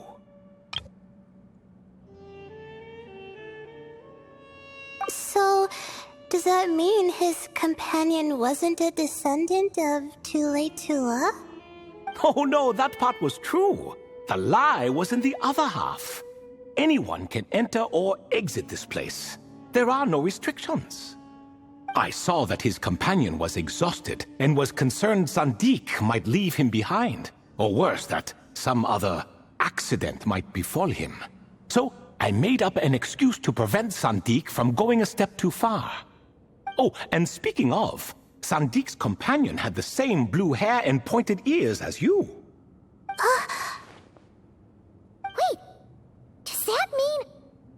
Layla's also a descendant of Tulatula? Indeed. When Hermanubis founded that city, he took in many who had nowhere else to go. Today, their progeny are scattered to the four winds, and indeed are far more numerous than I could have imagined. So the person you protected could have been my ancestor. Yes, yes. You're very welcome for that. Could I ask another question, Lord Ibis King? Of course. I have nothing but time, I'm afraid. Did you also save me and a man named Jur? I did. You two were quite unlucky bumping into a device King Deshret once used to measure human brain power. That contact caused more knowledge than you could handle to flood into your minds. So I replaced that knowledge with simpler, repetitive information. Of course, the side effect being the same thought repeating over and over again in your mind, but that should resolve itself in time. How many moons are there in the sky? Yes, that was the phrase I used in your head. I forgot the other one, though. I believe it had something to do with food. Both were spur-of-the-moment decisions, so no need to dwell on the meaning too much. Oh, I see. Thank you, Lord Ibis King. As I said, young one, you are most welcome. If you're inclined to return the favor, perhaps you could turn off that device so no one else can trigger it? There's only so much a cat's paw can do, so I'm afraid this is something I must leave to you. Or Marak, I suppose. Oh, splendid! Another one bites the dust. Such is the fate of things here. Day by day, little by little, the remnants of ages past fade into obscurity. For that reason, the gifts of bygone eras, be they tied to your blood or technological in nature, are not to be revered. They are tools, nothing more. Disrespectful? I simply make the most of what I have. Besides, our king has been gone all these years. What good does it do to revere him now?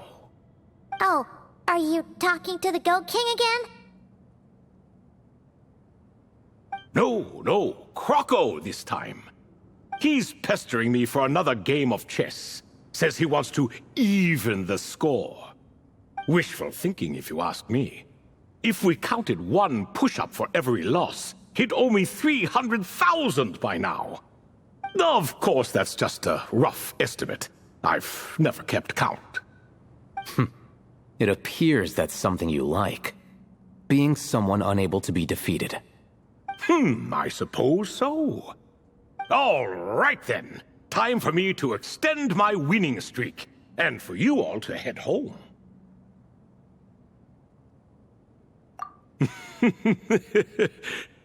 In truth, deep down, I know even the answers to those 3 questions will not change my fate. But that is for me to reckon with. Go on now. Excuse me. Do you even know what time it is? I've harvested 3 crops of tomatoes while you've been gone. You're exaggerating, Professor. I'm making a point. There's a difference. The sincerest apologies for keeping you waiting, Professor Cyrus. See, that's what I call manners. Now, are any of you hurt? Nope. It went way smoother than we expected, actually. I presume the investigation is complete then. Come, tell me all about it. Oh my, did you look out? If you've read the work from the Vahumana Dashan, you would know that the Ibis King is, well, let's call it a mixed record. Perhaps he softened up a bit in his old age, and that's why he chose to help you. Or perhaps he just didn't have a good enough reason not to help us.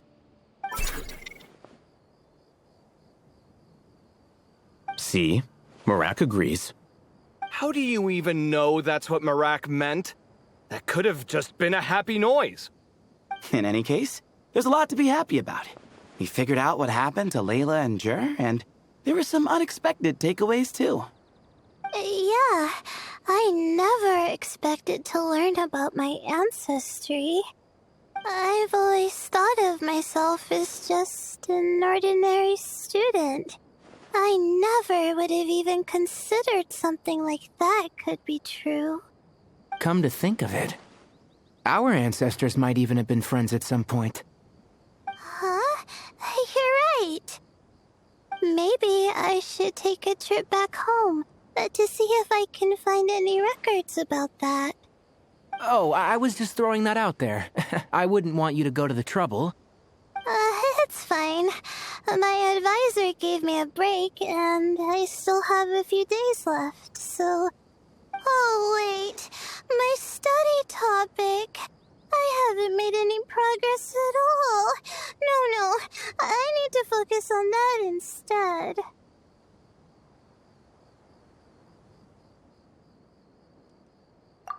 Right. Couldn't you help her, Professor? Huh? No, I could never. Me, you say? I'm from the Spatamar, Darshan, and I don't think that Nephis or Zahahadi researched the stars. All I have to offer are my homegrown tomatoes. Although I suppose it's not impossible. I can ask a few old friends to recommend some interesting topics. You really don't have to. It sounds like a lot of work. Hardly. A few passing questions while we water the plants? It's no trouble at all.